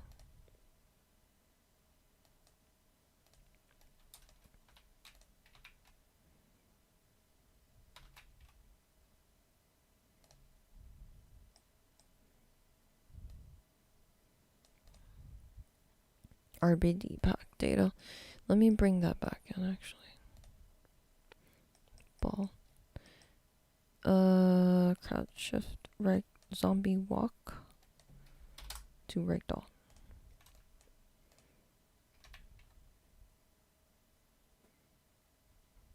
Oh, so it does fall. I think the Ragdoll cannot exist by itself.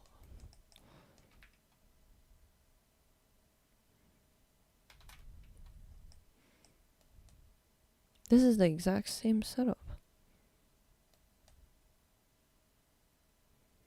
Static. If I take this out, yeah, they don't move.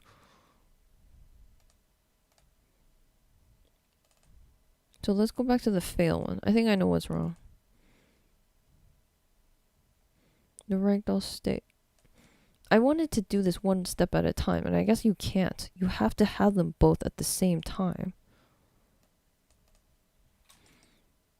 Oh, but I won't have a trigger point. Oh, that's not great.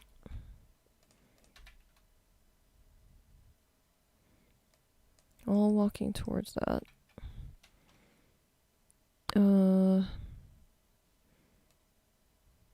Ragdoll, seek, birch, crowd. Where do I...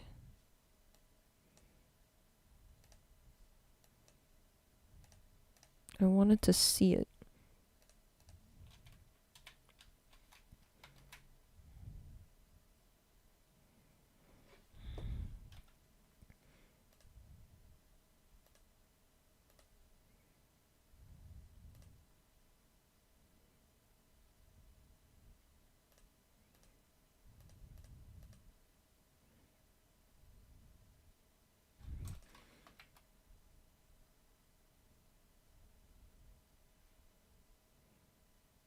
It works running around. Yeah, I have to figure out what I did wrong in the live stream. It does work in here though. Oops, sorry. If I bring everything back in, they turn into a Ragdoll state when it hits this trigger. It triggers the Ragdoll state here. Can't figure out what I did wrong just right now though. Sorry guys, this was... I must have made a mistake and then I can't figure it out anymore on the live stream. I will tell you guys what, I think I'm gonna redo this live stream and figure out what was going on, and then I think I'm gonna redo this because this live stream wasn't very smooth. I will separate it into like 2 hours just because everyone here watched the entire stream and then it just stopped working in the middle. You don't want to watch me reset up the whole thing again. So what I'm gonna do is this. Say maybe give me a few more days to figure all this out. Maybe on Wednesday, I'm gonna redo this live stream and I'm gonna separate it into 2 hours, and then we're gonna take a break in the middle, and this will allow people to choose to rewatch this whole thing again, or you can just rewatch the part where my scene just stopped breaking. So I'm thinking if I have it at like my usual 6:30, then 6:30 to 7:30 will be the setup, the redoing the setup, everything, and then maybe take a half an hour break, I don't know, and then 8 to 9 I'll continue it off. Highly apologize. I hate to end the stream like this, but I think it's a good place to stop just because I don't want to keep talking about something that doesn't work. I really like doing the setup from start to beginning and having it like working. So then you can actually see something built in live. Even if you see me debugging something, because I think the debugging part is important too. You're gonna run into the similar situation as I do. I think I would believe most people would, and watching me debug sort of helps. Like watching me debug, if I can actually solve it, would help. In this case, I don't know what I forgot. It must have been one small little checkbox that I must have forgot. So I do apologize for tonight. I will be redoing it, and I will announce when I will do it and have it all planned out. Does anyone have any questions? I'm gonna wait a while just because there's a lag in the stream. And again, so sorry. I don't know what happened.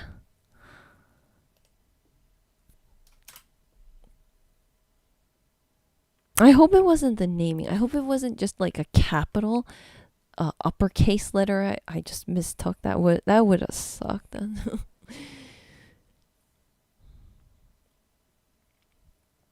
Yeah, I believe that too. Watching the real life debugging, because you're gonna run into the same thing. And Houdini is all about details. Like, you forget that one thing, nothing works.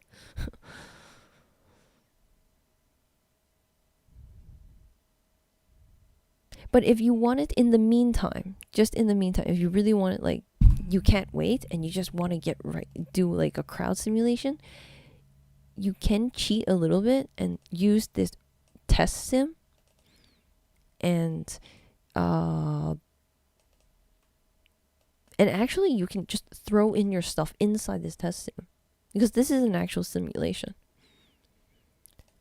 So if you can't wait for my Wednesday redo live stream thing, you can just throw down this test simulation.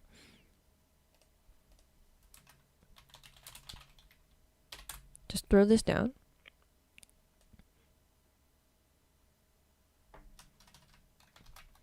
Come here and right click and then edit. And you have something working. And you have something like already all set up. You can actually throw in your the ball. Let me organize this better. You can throw in the RBD ball in here. It will work. So what I was showing before with the pop steer,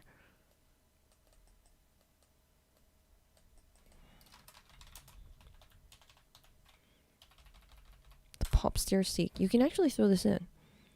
And oops, pop steer. So let me just surface. Let me grab that. Let me grab that ball. This one. Come here. Come in here, and you can put it in here. Oh, but you need the walk, right? So okay.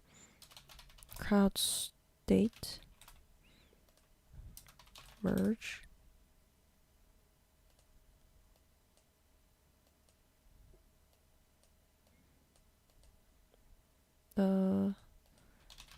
Walk. Active, okay. Now they just want to fall.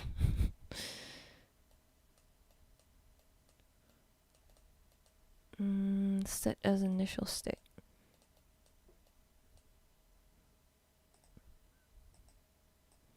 I'm gonna delete all these. Left click. Control shift left click. Control shift. Just gonna delete all these links. Now all it does is wants to fall. So what if I don't let you fall?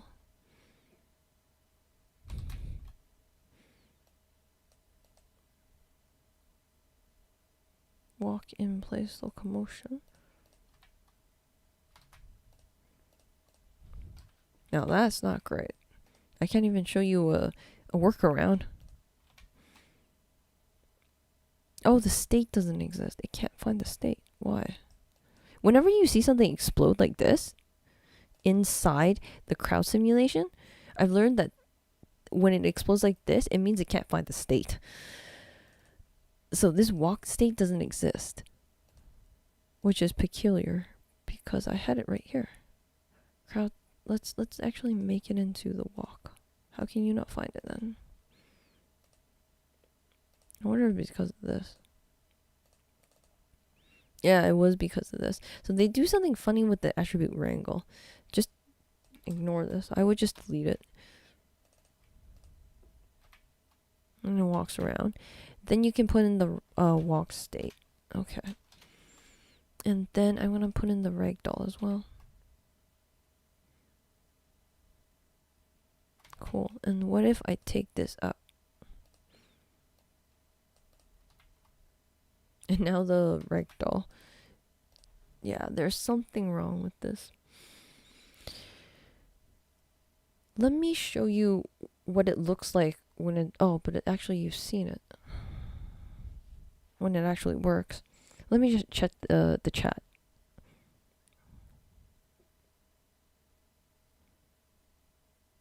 Oh, thank you. Thank you so much for being understanding, guys. You guys are awesome. Thank you so much. I should have did more practice with this though. I still blame myself. I will do a redo. Hopefully the redo will go smoothly. I'm keeping my fingers crossed. And if I have enough time, I can throw in, like, push it even further and actually get the bugs in. And actually, like, the army of bugs and tear down a wall as a bonus. Oh, if anyone's still here, does anyone have, like, a preference to time preference on Wednesday? If I wanted to do it, like, an all day of Wednesday, is anyone up for that? Then I can do it all in one shot? Because I feel like, let me bring up this.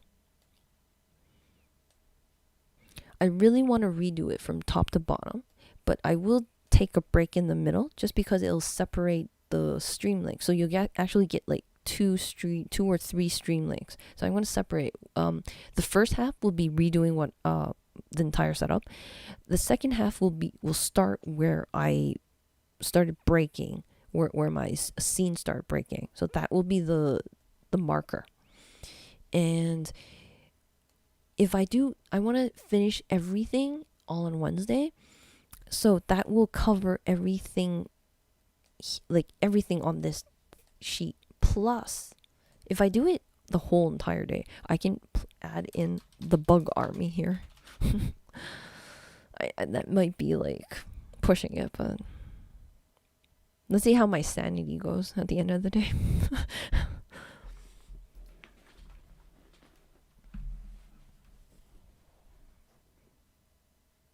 GMT friendly. Can you give me an hour? Like a range of hours? I could do it like in consecutive days. Maybe that would work. Like 2 hours for 3 consecutive days. I wonder if that would be a little better for everyone. Like maybe Tuesday, Wednesday, Thursday, maybe? I don't know if that's too much.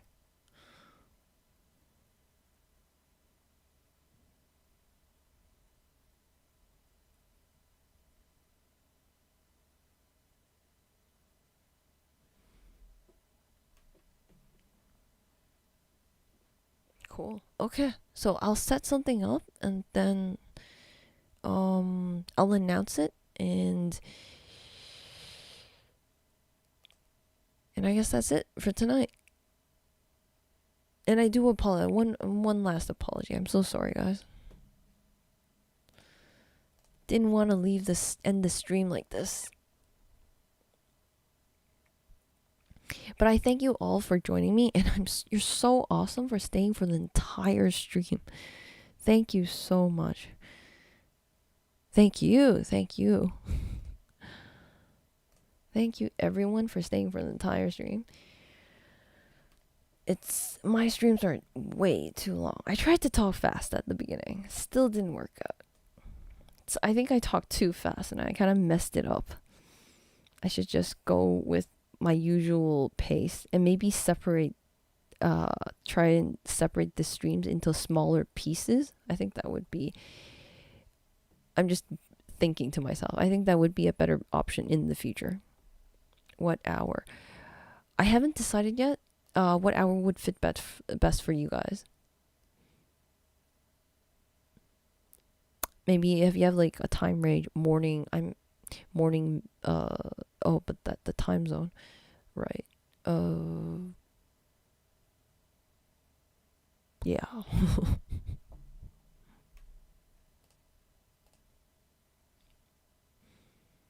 Alright, I think I'll just end the stream like this. Otherwise, I'm gonna just keep apologizing for the entire next minute while.